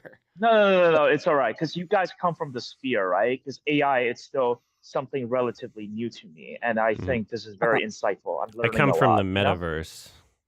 I'm like Poppy. I was born on the internet. From VR chat. I come from the hypercube. You don't mind. Hypercube. Go for it. I still need to watch Xbox. This whole issue come out. You don't need Hewlett to fan. watch Sorry, Hypercube. I think Hewlett sorry. fan's trying to say something. Comment about because you've had a few of your videos demonetized. Did like Lionsgate or someone like take down one of your reviews? Is that it? Or no? Yeah, they were blocking the Saw video in a couple countries, and instead, for something like The Flash, the claimant tried to monetize the video, but I was able to immediately fight it. The video stayed monetized, and then it's held in escrow, which means whoever wins the dispute, which is going to be me because I, know how to fight these things. Whoever wins the dispute gets the money that was generated during the dispute. Unfortunately, with the Saw X video, no money was being generated during the dispute because they weren't trying to monetize it, they were trying to block it. And so monetization was just turned off, which I think is bullshit, and it really killed the momentum on that video, and I feel like it would have had twice as many views right now. Because I had to private it, and then I can't just put it back into people's sub boxes or whatever. So I'm really pissed about that one, actually. It is weird. Why? I'm surprised they did demonetize your Disney videos between The Little Mermaid and The Lion King review. Yeah, I got a copyright claim for The Little Mermaid, but that was for the songs that were caught, and I was able to monetize those while the dispute was happening. Thankfully. What's funny about that one is they had two different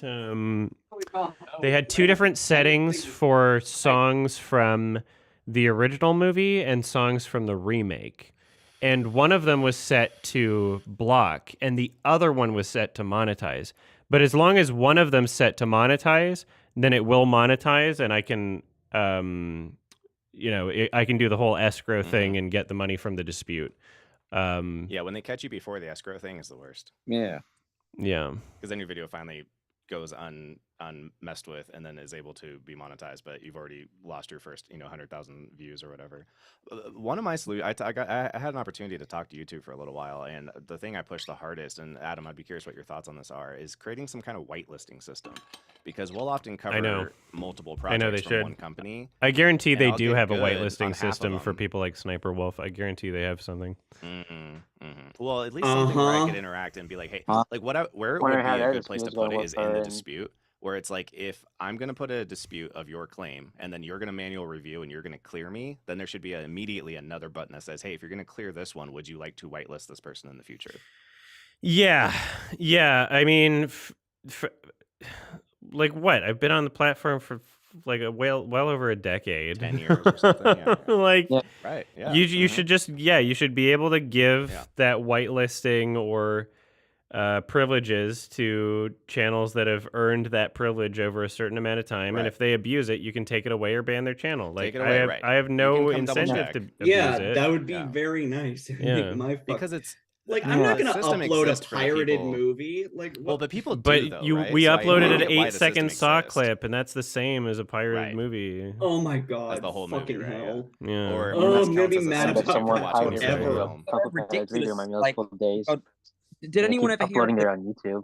Meanwhile, they defend fucking Sniper Wolf. Yeah, that was annoying. Yeah. Did anyone ever hear? Just a straight up thief. Yeah, I think some Channel Awesome contributors did a review series where they point he's kind of a sociopath. Out of like the cinema, like just as they'd watched it, and somehow YouTube copyright claimed that. Yeah, well, it's not. It's not even necessarily YouTube copyright claiming things. Like a copyright claim is from the claimant, and you can do a manual claim. I think that there's sometimes like some studios that are just like searching for keywords. Sometimes it's not even like a. Oh yeah. It's not like there's no footage, and it's just like, oh, why'd you claim me talking about this movie? I didn't even like include any footage. Yeah, my first one was over. So how do we resolve this? Because like, how do you resolve it in the legal fucking system? Somebody needs to sue some people. Somebody needs to get so pissed off. Somebody with a lot of money needs to sue somebody. Yeah, whether that's suing YouTube or suing like every fucking studio. Like the Lionsgate like very clearly affected my revenue there, right? And they violated my rights with the last the Saw video, right? That is unquestionable. Whether it's Canadian law or U.S. law, they did something illegal there, or the company that they were using to manage their content. I don't have the time or the income right now to go on my lawsuit arc, but I very much emotionally feel like I should. And perhaps in the future, like it's as simple as like making a big enough stink. Because if I just decided to sue Lionsgate, then I think other studios would take note. Right? Right? Yeah. I think the problem if it's as publicized in that way, and essentially the goal is to just try and stop this from happening and make an example out of someone, right? Like I feel like there is potential in that, and I honestly feel as though that's probably a route that would yield more success than like suing YouTube. I think that would be it would be a better idea to just sue studios that do that. It would also be nice if you guys could put together like a class action, because there's a lot of people in like the commentary space or the video essay space that are dealing with the same kinds of things. And some of these guys have 20 million subs. And if you put them all together, it's actually like a pretty large chunk. Do you think that if Jack's Film successfully sued Sniper Wolf, it will change how YouTube responds to her? If the lawsuit, I have no idea. If there is, I don't know. I do hope he sues her. I know YouTube's stuck behind especially that Sniper was probably going to get away with because of how much most of them are probably children anyway. Like Yeah. she is an undeniably like evil fucking person. Like Yeah, but so is YouTube. Yeah, YouTube. or like I don't know if you heard about like what was it? There was the Nerd City video, how she just like stole someone's entire fucking career. I started watching that, and I was like a minute through it, and I was like, actually, I don't know if I care right now. You know Just what, kinda, Adam, I like, did the same. this I did- isn't I gonna did make change that my comment. opinion on Sniper Wolf, no matter what it says in it. Like, I what mean, am it's I not gonna gonna make learn you about like her. Sniper Wolf that's gonna change anything that I feel right now? Actually, Adam, it's funny But you yeah, say that she because I had the basically same vibe. hijacked this Yeah. woman's career. Like, Yeah. copied her I- content, copied her thumbnails, copied Oh, the that's the way one, she yeah. acted. You could tell me anything and then about Sniper Wolf, gaslit and I her believe it at this followers point. into thinking that she was ripping her off. Yeah. How do you Oh yeah, guys there's feel a new about Sniper Wolf movies? Darman collab. I should react to Piece that. of shit. Oh yeah. Damn it! I didn't want you to know Sniper Wolf was in it. Oh no, But I know. I think there's Don't worry. movies Scariest that thing are for me made like about this. after the whole Sniper Wolf doxing incident is that because most of it's probably from children, I like to think that because they're so young and impressionable that I bet children are watching the whole doxing incident are gonna do that to their friends. Mm-hmm. Some of her thumbnail doesn't appear to be fit for children. It's very No, yeah, a lot of questionable. There's a lot of people that make baby content, but are also trying to like look super attractive while doing it. I'm like, what are you doing? Well, and that's not to mention things like matters. Oh, Elsagate. like the mini Coco Melon ripoffs out there. Yeah, I have Like, no idea. how do you guys feel about things like The Menu or The Hunt or Bodies, Bodies, Bodies or Triangle of Sadness? I think that some of I these liked- movies are kind of. Triangle of Sadness. I liked all of those that Like, I've I seen. also- I just Triangle of haven't. Sadness. Oh wait, I love actually, that. sorry. I love Sorry, that. you're talking about a different The Hunt than I like. You're not talking Yes, about. I am You're not talking different about the The good Hunt, one. not the good I didn't one. like. I didn't Talking like the about one you're talking Blum's about. The Hunt. Me The neither. first Which time I Hunt That was is the saw last one I saw Triangle of before referring to? Sadness, Flintstones. I didn't quite get it, but then I watched it like a second time, showing it to Are my you dad, talking and it's about The like, Hunt this from is actually 2012? fucking Was the- awesome. No. They are not talking Oh, about From the good 2019 Hunt. or No, 2018 or they're something. talking about Which Hunt a- are you talking about? the have you random seen- if you've one seen where The it's like we're Menu- hunting people. Yeah, I know the menu, but like which? We're hunting conservatives. Yeah. Oh, It's basically my a point- ripoff that of one. Dangerous Which Man. My one? point Which about- year did it- which year is the one you're talking about? I came think out in? 2019. It was like I saw it was the last It's movie the I saw in Jason theaters Blum before The Hunt, shutdowns not the happened. Dangerous The Hunt. The one with the pig. Is Right. it worth And the one watching? that has Is like it all so these bad it's good, or controversial is it quotes, just a even though it mediocre hasn't been. film? It was. No, It's a it's very boring. forgettable movie. Yeah. There's not really. But Oh, I okay, want to make. no, I think no, I want to yeah. make a video about this subgenre that I'm kind of creating, which is like these 2 minutes hate movies where it's like it's dunking on a group of people that people don't like, but they're not real and they're in on it. So what is it doing for you? It's Yeah. that's why I mean, like when I didn't watch the Nerd Writer video, I was like, I already don't like Sniper Wolf, so I don't want to just sit and watch somebody talk shit about Sniper Wolf for a half an hour because I get it, right? I don't need to just sit and be like, yeah, you're right. She fucking That's sucks. because like we've been And these movies forced do to the like same thing. absorb Sniper Wolf content like almost nonstop for like the past few weeks as the situation has escalated. So like I think it's just something where it's like, yeah, this is a very important issue, but we gotta like take a step back from it if we're going to want to learn more stuff about and it. also I Sniper Wolf avoided is the real, ones so there's something there. But with these movies, it's like when you're watching The Hunt, you're like, these aren't real people. So it feels like their movies are made to try to bait people into being like, yeah, I'm gonna sit and watch these conservatives get owned, or I'm Yeah. gonna watch these like I mean, rich the whole point yuppies of these in the movies is menu that they're get acting like a owned, and farce it for just these feels people like to a feel like weird. they feel righteously owned to be a part Yeah, of I this agree with you. conversation. Yeah, I trying to, agree like- with you, Chad. Yeah, they're Yeah, trying I to agree take with you, advantage of your Chad. like righteous indignation against like a group of people that you don't like, and it just feels like a weird genre. It felt very pointless to watch them, because like, yeah, I agree with their points, but and then they have nothing else to offer, It's kind of like, oh, I don't like rich, annoying people who pretend to be foodies, so I'm gonna watch this. And I'm not saying the menu sucks, but it's like No, it when, was. when watching it, you have this feeling of like, yeah, it's like it's kind of it's porn, right? It's like dunking porn. Like we're gonna dunk on these well- people that nobody likes, and I get to sit here and watch them get fucked up, and hell yeah, and I feel good I- about it. And I, I- go I- home and I'm like, yeah, yeah, if high it was gonna five. do Like, that, More like a societal do- critique porn. Yeah, I don't know why Yeah. they chose someone like who's the guy who's from like the pest, the Mexican American actor, the Latin American. John Leguizamo. Yeah, John Leguizamo. He's way too likable to be someone like that. I don't know what they thought that they were trying to do, pass him off.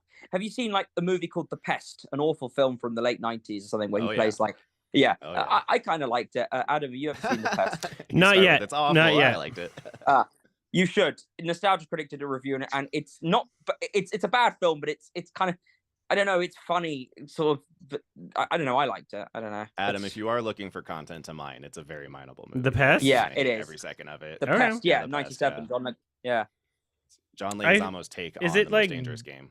good or just Which like is also based on kind of No, it's dated?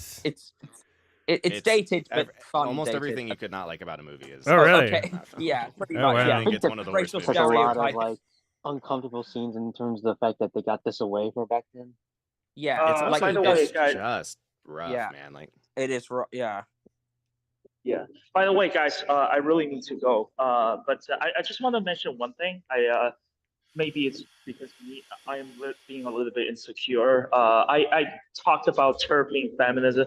I hate TERF. They're awful, awful people. I didn't Same. mean, like, Same. Yeah. I hate them. I didn't mean, like, when I say that, I just say quote unquote feminism. You know, Sure. so no, I didn't I don't mean want that. anyone- Self-identified. Yeah. Yeah. Yeah. So I don't want anyone to like take what I said out of context. I That's hate okay. them. They're No. awful. I get it. You Fine, were trying yeah. to say, you were trying to say something like But subgenres of in the same feminism, way I that like the understood. DPRK is democratic is Turks are barely feminist. Yeah. trying to say. Yeah. Yeah. They Thank claim you to be guys for feminist, but understanding. they shit on women all the time. Almost every Yeah. fascist organization has. Yeah, I Democratic in hate their Fucking them. name. Yeah, piece yeah. of shit. Oh Yeah, yeah. Or they're socialist. awful people. Yeah, they're awful people. I hate them. Oh, that's just super just want to funny. make something clear. We Yeah. get So, ya. thank you. Yeah, thank you for having me, guys. You guys are the best. Thank you. That was Welcome. fun. Thank you for joining. Yeah. All right. Have a good day, guys. It's Bye. great speaking to you guys. Bye. Of course. Yeah. Bye-bye. Okay. See you next But- month. But I Mm-hmm. find myself, what do you call it, conflicted though, because I do like half of those movies and the other half I'm not a big fan of, and some of it's just a quality situation. But to an extent, it does feel like there is a little bit of a weird cynicism about like, well, what if we design a movie that's made for people who don't like a certain group of people to watch, so that they can feel happy seeing them get fucked up, and it just feels kind of cheap, I guess. I mean, No, punch, but punch that's up. because Don't of punch down if you're good. yeah. I at feel that could work for Good some point. people. If That's you how it really works. hated conservatives, you would absolutely love a film like that. You know, it would like yeah, but make doesn't you that feel like you're fucking being rock- pandered to? Doesn't Well, that make Yeah, you but feel there'll be, kind of- like, want to be Groundhog pandered all to. over They're again. like, oh, I fucking hate. I bet there's a furry hate movie somewhere. Like, That's fair. oh, and someone would love something like that. I don't know. That is kind of a funny point. Like, what if people don't Yeah. mind being pandered to? Because I know that that's Yeah. something that's very triggering for me. I mean, had a you really could hard make time the with, like, argument Black that Panther the 'cause of Sonic the that. Hedgehog games are furry hate games because, like, Dr. Eggman is putting like the little fucking animals in robots and shit. Yeah, but there's not. We know that that's not, what's happening there. But I with these always movies, thought they Dr. wear it on their Eggman's sleeve, weirdly though, like it- popular in the Sonic fandom, even with non-fans, because he's sort of an anti-furry for some weird reason or some shit. I don't know. It's ridiculous. That's a very Um, well-developed headcanon you yeah. have over. Kiki, what's Yeah, up? I know literally some people said that they love him because he's like, oh, he owns Sonic and his fur fag friends and all that. That's funny. Yeah. That sounds like comments from children, probably. No, legit. It was on an Encyclopedia Dramatica article back in the day. That where they just Oh, made, that like, makes that makes me robots believe as more That that doesn't it's make it not comments children. from- Yeah, okay. Talking yeah, about like the it's most hilarious, unfunny I know. fucking website on the planet. Yeah. That's funny for a little bit. And then, Yeah. I don't Kiki, think what's so. up? Kiki, what's up? Yeah. Yeah, I guess for me, like in regards to the whole dunking porn movies, as we're calling them, Dunk yeah, porn. I guess for me, like, it's a thing of like, yeah, it's like I agree with your politics already, but the difference for me is when they do something beyond that to really add to the experience. It's Yeah. like, it's for me, it's the difference between something like Triangle of Sadness and Mhm. Don't Look Up. It's Yeah. like Don't Look Up for me Yeah. was a movie that hinged entirely on being like, I agree with this movie's politics. Yeah, therefore that's it's it. really good. When to me, it's just like, yeah, I agree, but also this movie is very, very boring, Very and cringe. it's just Yeah. yes, Shit. very cringe, and it's just like it ultimately ends up having nothing to say. I remember really. one thing it's about that just- movie, and I barely remember it. They were like in a supermarket, and they were like, it was supposed to be funny that the guy like really liked a type of food, like pickles or something. Like I don't remember. Fucking love fingerling potatoes. Fingerling potatoes. Yeah, it was like so. It was Sorry, supposed to there be we go. funny that he liked it. What Like the movie? way that Yeah, the it's just, editing, Don't look like the up. the Don't look hard up. cut right after, I was like, oh, is this Oh, was that like a joke? I do not like Don't Look Up. It was so Yeah, cringe. It's like I Yeah. have like I don't love that movie, but I have kind of like a soft spot for apocalyptic films like that, where you're I just know counting what you down mean, but to it. the And, like, but apocalypse if you inject what makes Don't Look Up into like Don't Look Up, then that's definitely part of like what makes it one of like my least favorite sort of like asteroid Armageddon type films. If you want a good Also, I movie guess that the has a similar Academy has premise, the worst taste in editing if they nominated Don't yeah, Look the Up. worst taste in editing. Oh my God, Like Bohemian fucking Rhapsody ew. or But they just know fucking the right people. nominated. Like I am The shocked editing is Bohemian Rhapsody got ass. best picture, best fucking editing. I don't know who the fuck was choosing it that year, but my God, You know, yeah. like Someone who the probably best knows picture them. because all these casts that everyone knows and loves. Probably the same It's pretty much person an who English gave ensemble. best animated short to The Boy, the Mole, the Fox, and the Horse. What? I haven't seen that, but it sounds bad. I don't know. It's fucking dog shit. It's Mhm. just Yeah. emotionally manipulative It's called bullshit, Beautiful and My Year of Pretentiousness. Dicks deserved to win. Yeah, if you Mm. want a good similar premise movie, that's the asteroid thing. Seeking a Friend for the End of the World is. I Yeah. really- I think that 18, movie's yeah. okay. I need to rewatch it. I wasn't Oh, a I big loved fan it. of it the first time Oh, I saw cried it, and but everything. it's been like I saw it when I was a teenager, so maybe it's just something that I have to revisit. You know But, what? I yeah. actually would say that because it's kind of about like the impending doom and looking back on your life and stuff. And I do think having a little bit more life experience will maybe give some better Another- perspective on it. Another Yeah. one, I'm glad that you brought up Seeking a Friend for the End of the World, because another one that I would recommend for anybody who's really interested in that is Miracle Mile. If you ever I don't think heard I've of seen it. that, it's like this. That's It's an eight. It's You're a making me think of that. yeah. It's football like film one of with my Mark Wahlberg. top. It's like top 5 movie for me, and like Okay. I found it in 2019. It's just like this little hidden gem from the late 80s. Yeah, if you guys ever get the chance, it's amazing. Check it out. I don't want to say like Okay. too much I have about like how it watch listed tackles it. it, but Yeah. it's outstanding. Yeah. What do you think of the general other apocalypse films, guys? Like, of course, Independence Day, Love 'em. again in 2012. I know it gets a little boring when you see a lot of stuff being destroyed, like any Roland Yeah. Emmerich film. if you ask 2012, I me. think, was maybe the best of those, or I don't know, Independence Day. Maybe that's probably my top. I five. don't know if I count Independence Day as an apocalypse film though. I think Oh, it's more really? just it's a I- sci-fi yeah. film. I would Like, Oh, the world yeah, doesn't maybe not actually stop Independence Day. Kind of like any Godzilla Yeah. film because like 2014, while it was okay, I think it was a little repetitive on the disaster porn. To me though, an Yeah, apocalypse no, movie those are- is like an yeah. apocalypse, right? Like the world is. Yeah, yeah, some of I those know. I'm movies are trying like to a think of- dinosaur stomped around. I know there has to be an apocalypse movie that I like, but I can't think of it right now. I don't think I Do you like like a single. Like the, Apocalypse Now? Does Apocalypse Now, that's my Um, favorite apocalypse movie. I mean, Apocalypse movies. Technically, It's not yeah. even yeah, like it's just in the title. Yeah.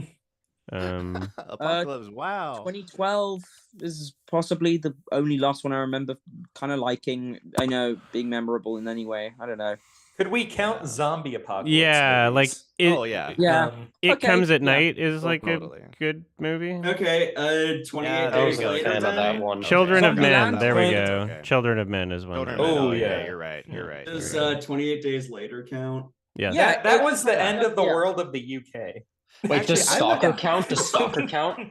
I'm not even sure I would even count Children of Men though, because it's like the movie ends with it still kind of impending. Like in about another 50 years or so. Yeah, it's look, gonna that be- baby's they've gonna adjusted it. fucking die, dude, and then Oh, yeah, it's gonna fucking- redoomed.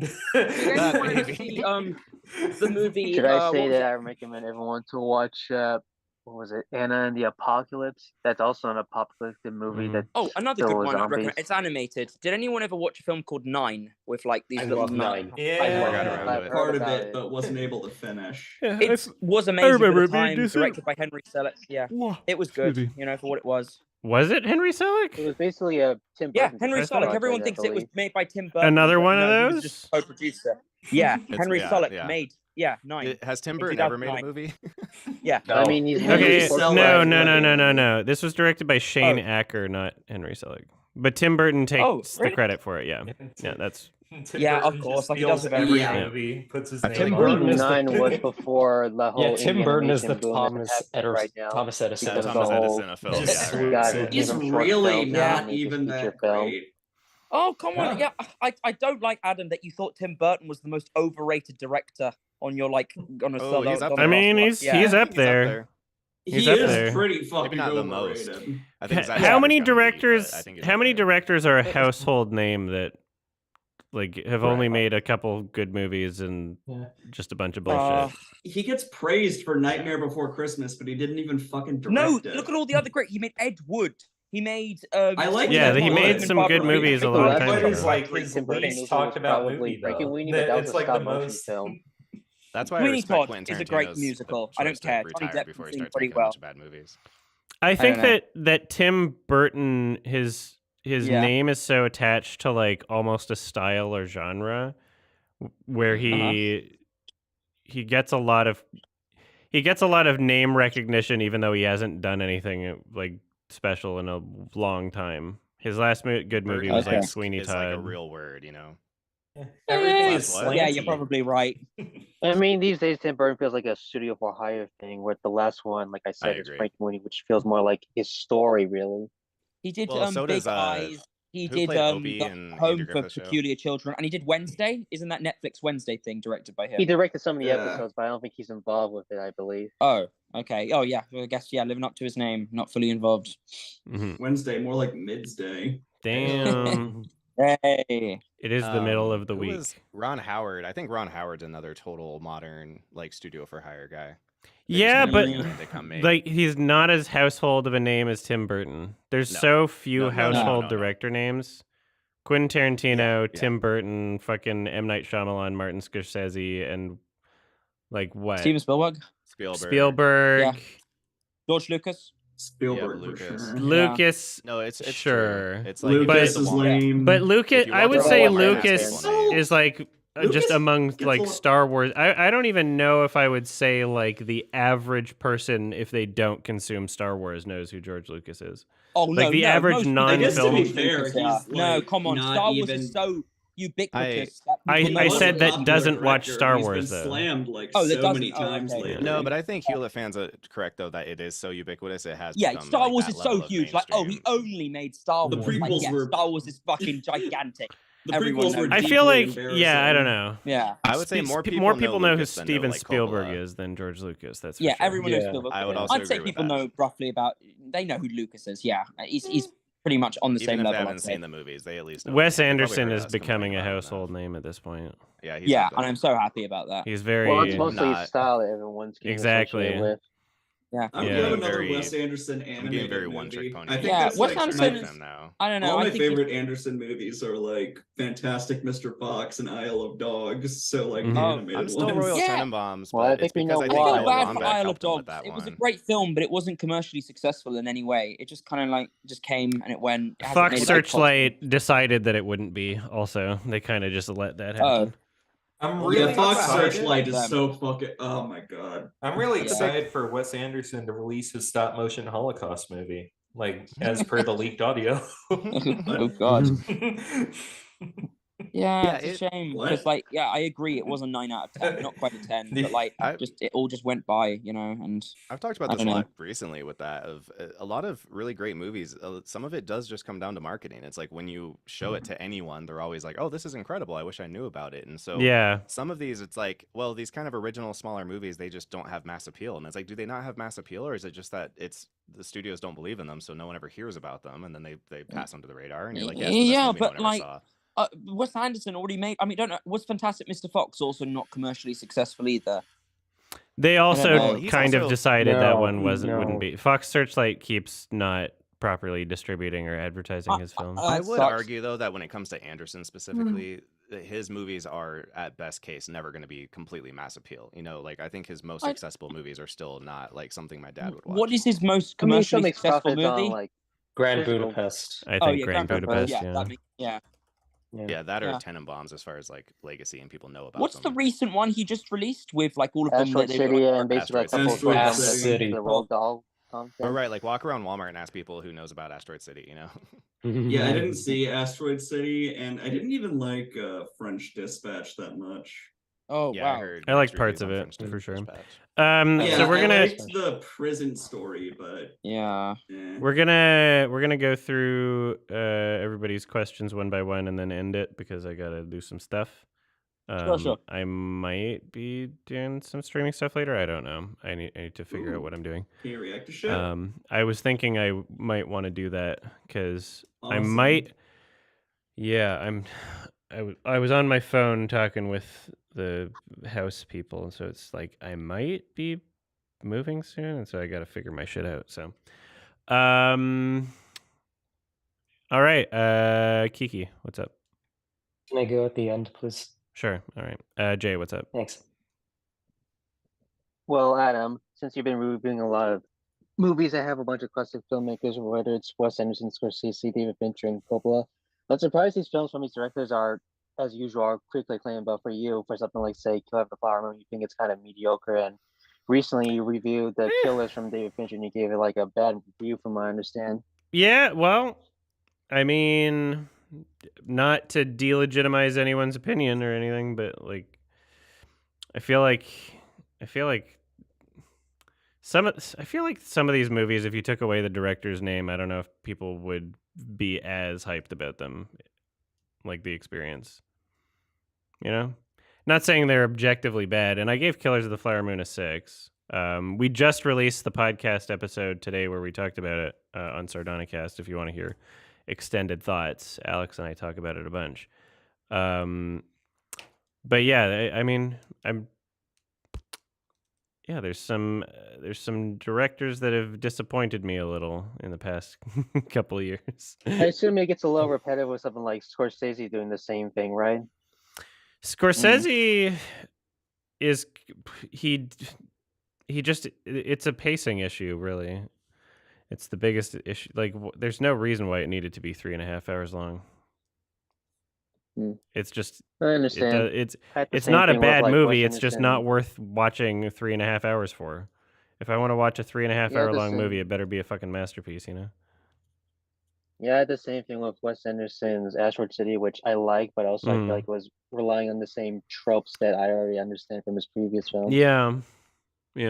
Just kind of going through the motions after a certain point. Yeah.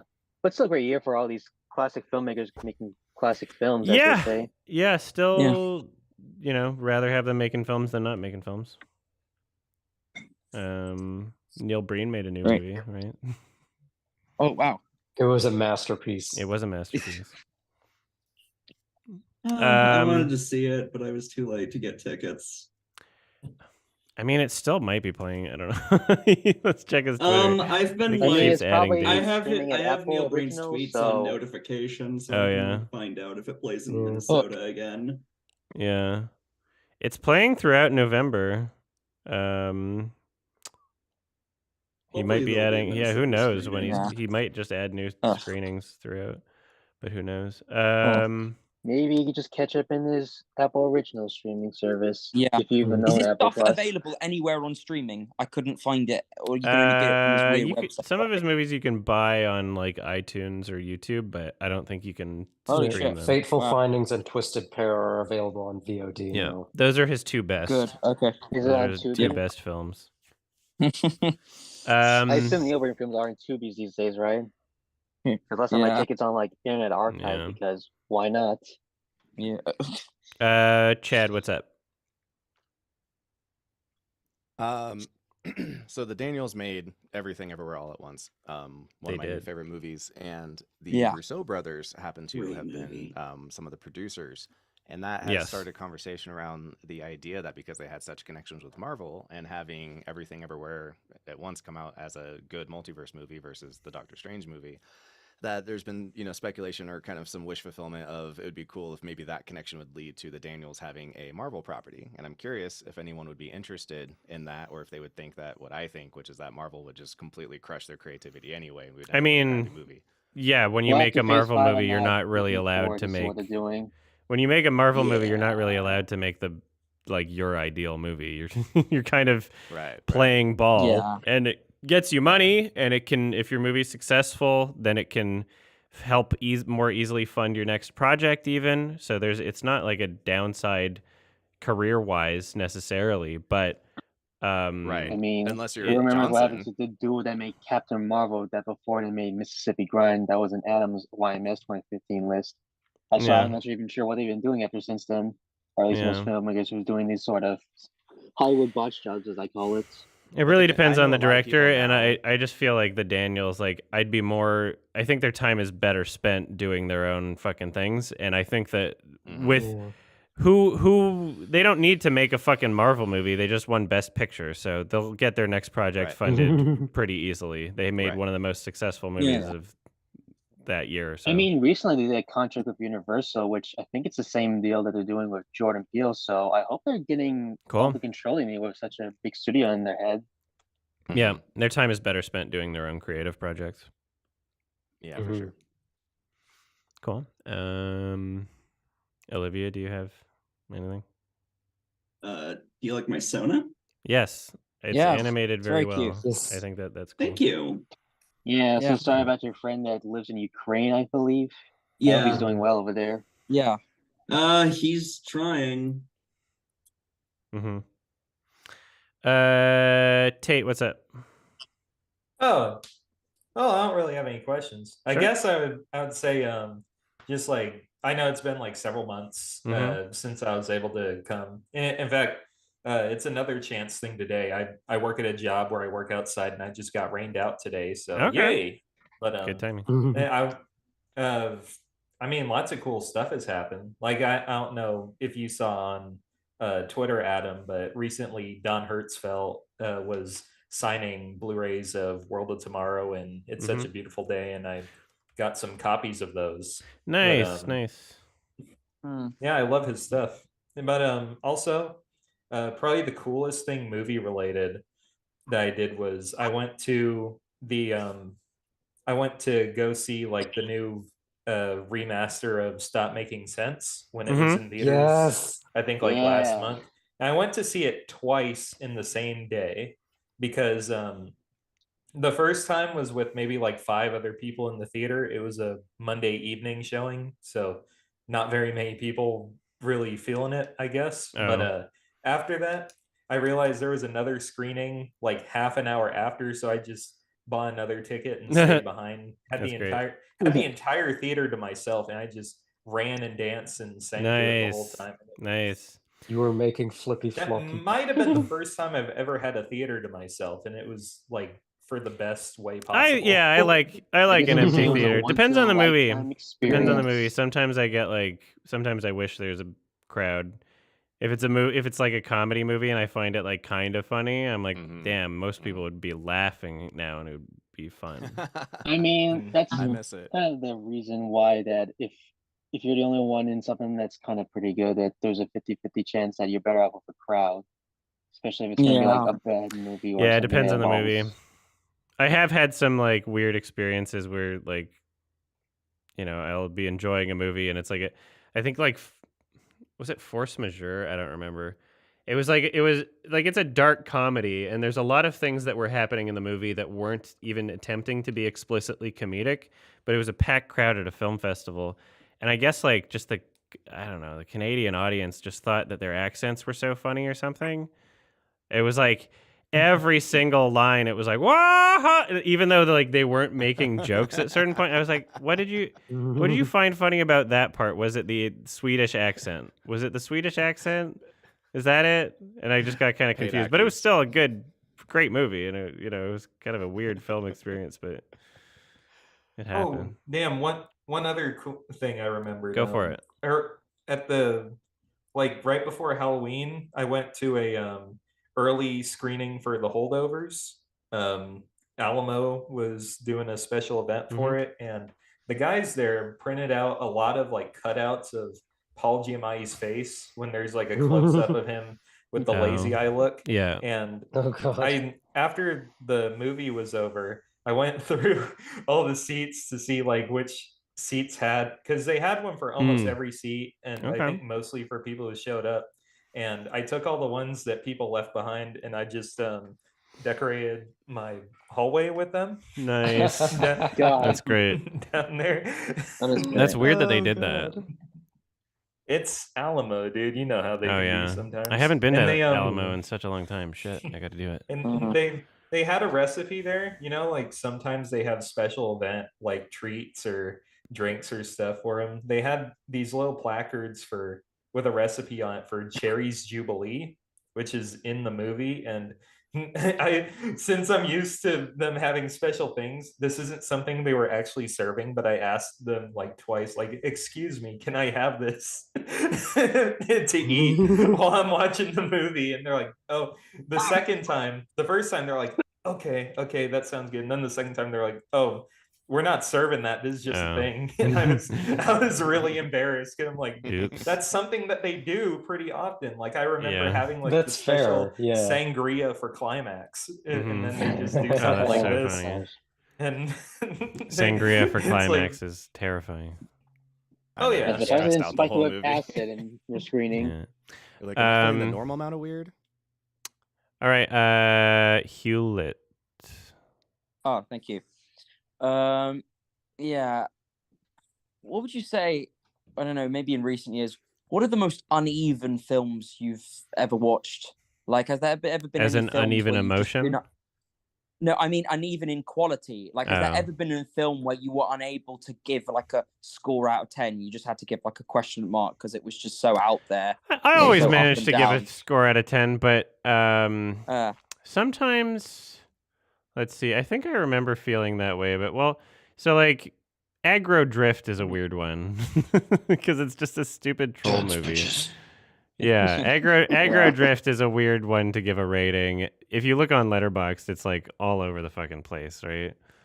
You can see the rating distribution. Like there's not much consensus on what the fuck anyone's supposed to rate this movie, and I feel like that's a pretty good example. I gave it a 5. Don't have a distributor yet. I gave it a thinking emoji. Yeah. Yeah. Another one I recommend. Yeah, Freddy Got Fingered. That's quite a hard one to rate as well. Yeah. Yeah, I did that for the podcast. Is it a troll film? I can't decide whether Freddy Got Fingered, was he doing it on purpose? Yes. Yes and no. It has self-awareness to an extent. Yeah, but the film kind of breaks my brain because it's not just like nonsense that I think I don't know how controlled it is. Like the shit where he just says like Japan 4, or like he fucking jerks off a horse, or he fucking wings a baby round with his umbilical cord. Did he plan it? I mean, he plans things like that, but it was the whole point to just troll the audience and those see aren't what the he parts could get that are away weird to me because those are classic Tom Green. He always has done that. The parts that are weird to me are the parts where he basically is kind of explaining the movie himself, where he's like, "Oh, I was given this opportunity and I got all these jewels and I'm just gonna waste it," and it sounds like a meta commentary. It's weird because it is a funny film in places. That I would love to hear someone interview him and ask him that directly. Yeah, there's a scene where you remember the kid who keeps getting beaten up and he slips and he smashes his face onto Tom Green's car and he's like, "Hey God, what's going on? Wow!" And his fucking face gets shattered to pieces. And that gag, it worked well. It kind of reminded me almost in a Scary Movie sort of gag of just a little shit kid who keeps getting the shit beaten out, and then he runs into a plane propeller at the end, and at the end he has to say like, "Oh, it's okay, Dad, I'm okay," because they would have gotten an NC-17 for actual child murder at that point. What about the fact that the title is basically a play on child molestation, even though it doesn't come into play anyways? Yeah, the title is of Troll. It's so weird. I think he says it like one time. Is the fact that they got fucking a 25-year-old man and he gets sent to a fucking child molestation unit for like against his will, and they're watching fucking Texas Chainsaw Massacre, and there are children as young as 5 there, and like they're just and I mean, it was just the same audience that get to see like a bunch of horror games at this point, so. Yeah, I don't know. I'm amazed that like he got that bit in the film, honestly, because I think that's an underrated. But yeah, I'm pretty much done. But the only other thing I'll ask is, does food really impact your experience of a film? Do you always like to eat something when you watch it, or it doesn't really make a difference? I don't need food while I watch a movie. It can yeah, it does. It's not relevant, I don't think. I don't feel like I need to be munching on something. As long as I have like water is a minimum for me. I ate the worst chicken of all time while watching The Whale. Damn. Oh god. It was like, like this movie incinerated. That sucks. Yeah. Did it make you feel So like you wanna fucking fall burnt after and I guess dry. one The small Whale? thing, last thing. Do you Go for think it. David Fincher should direct a superhero film? I think it'd be great making a Batman film. It's David Fincher. He's perfect for gritty sort of style. Batman I mean, solving the seven he case. could probably pull it off, yeah. Yeah. That actually sounds like a Maybe good with idea. Marvel or DC related, Yeah. could probably pull it off. Yeah, David Fincher Maybe and something Christopher out of the Nolan Boom comics basically have or very the similar same company that styles. did Hellboy. Oh yeah. I just want more David Fincher movies with good stories. That's all I want. Yeah. And Seven has that. Yeah. Yeah. Gone I don't Girl's know. great. I How's love this Gone Girl. Yeah. Gone Girl. The girl with the dragon tattoo, that's good too. Zodiac. All right. I still think he has more hits okay, than yeah. misses. Kiki. Yeah, hi. Hello. It's good to be back with my really dumb schedule and life stuff. And yeah, it's been really good to watch a lot of good movies. It's definitely helped out my mood a lot between just watching stuff at home. I went to the Windsor International Film Festival when I went to go visit my mom, and I filled in a lot of TIFF gaps while I was there and rewatched some stuff that I really liked. I took my mom to see The Zone of Interest and Hundreds of Beavers. Nice. So, Two yeah, good ones. Those are my two favorite movies of the year. Yeah, I did bump Zone of Interest up to a 10. Nice. I definitely think for a movie that really makes you reconsider every other film in the genre, it would be kind of a disservice to give it anything less than that. Yeah, it really does. And like, I found one of my really big things on the first watch was I was expecting the movie to be longer, so I mentally prepared myself for like a 2.5 hour film. And when it ended, it almost gave me like whiplash. Oh, okay. So it's like seeing it the second time, I was a bit more prepared for its lengths. And yeah, my mom really liked it too. And like, it's interesting to sort of see her talking about a movie so long after having seen it. Like, she doesn't usually do that. Like, it's resonating. Yeah, I have to say, it was really funny. Like, I kind of had to make a PowerPoint presentation to convince her to go with me. Oh yeah, to see it. And then when we were leaving, she was telling my sister, like, I've been bullied into seeing a Nazi movie. I'll see you later. It's a Nazi movie. Yeah, and yeah, good it Nazi was movies. just It makes you think. yeah, it was just so incredibly special. And unfortunately, she just wasn't really as into Hundreds of Beavers, though my sister was, which is I think fair, Hundreds of Beavers guess. is gonna do well with like internet people. I really want to It watch will. Yeah, and that's the thing. I found that a lot of the humor was kind of lost on her, which is fair. Like, yeah, it definitely has a lot of like accessible sort of humor, but a lot of it is kind of tailored to people like us. I'll try again with my dad when that comes out.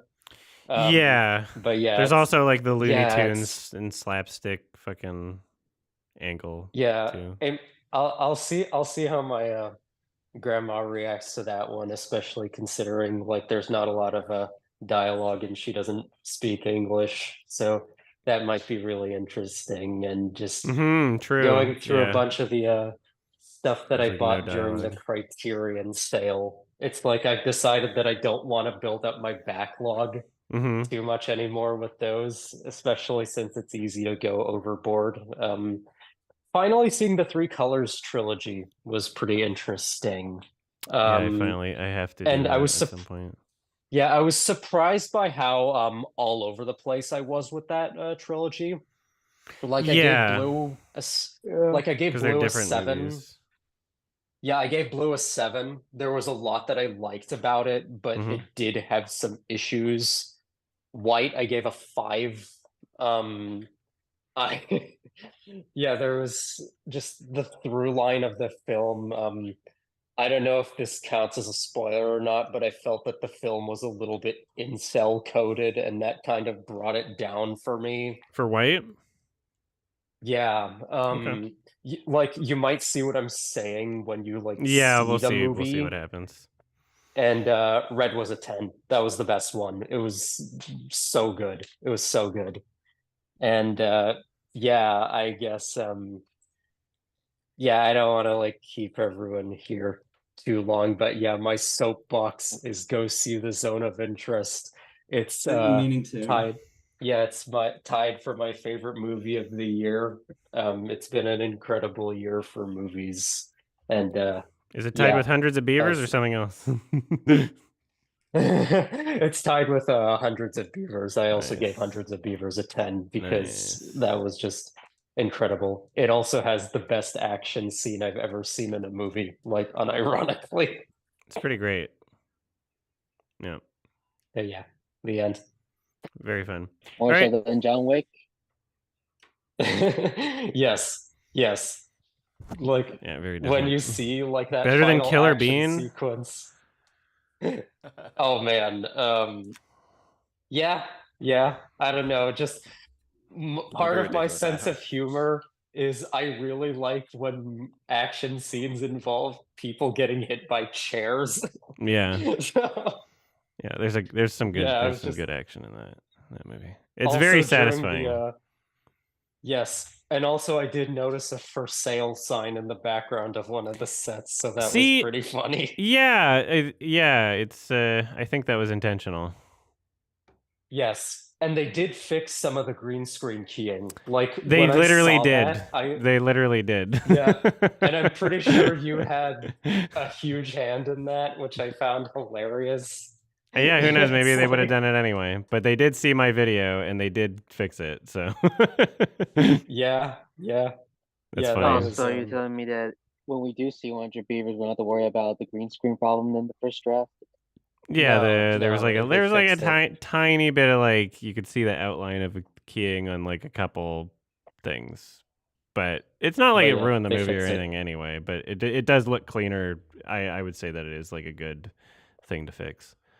But that's just a part of like sometimes the festival cut, like you know you're working round the clock to just make the deadline for the festival, right? So sometimes things get little patches between festival and wide release. Anyway, I'm gonna end this. What happened with Southland Tales? Yeah, that's a bit different. I'm gonna end this. I might be back reacting to some stuff later, maybe some editing or something. I'm not sure. Okay. All right. I just got to figure out my day and figure out this. Yeah, emails and fucking texts about house stuff and hopefully figure that out. All right, thanks everybody for hanging out. Thanks for your support. Thanks for joining me. Thanks for having us. I will catch you later. Later, Adam.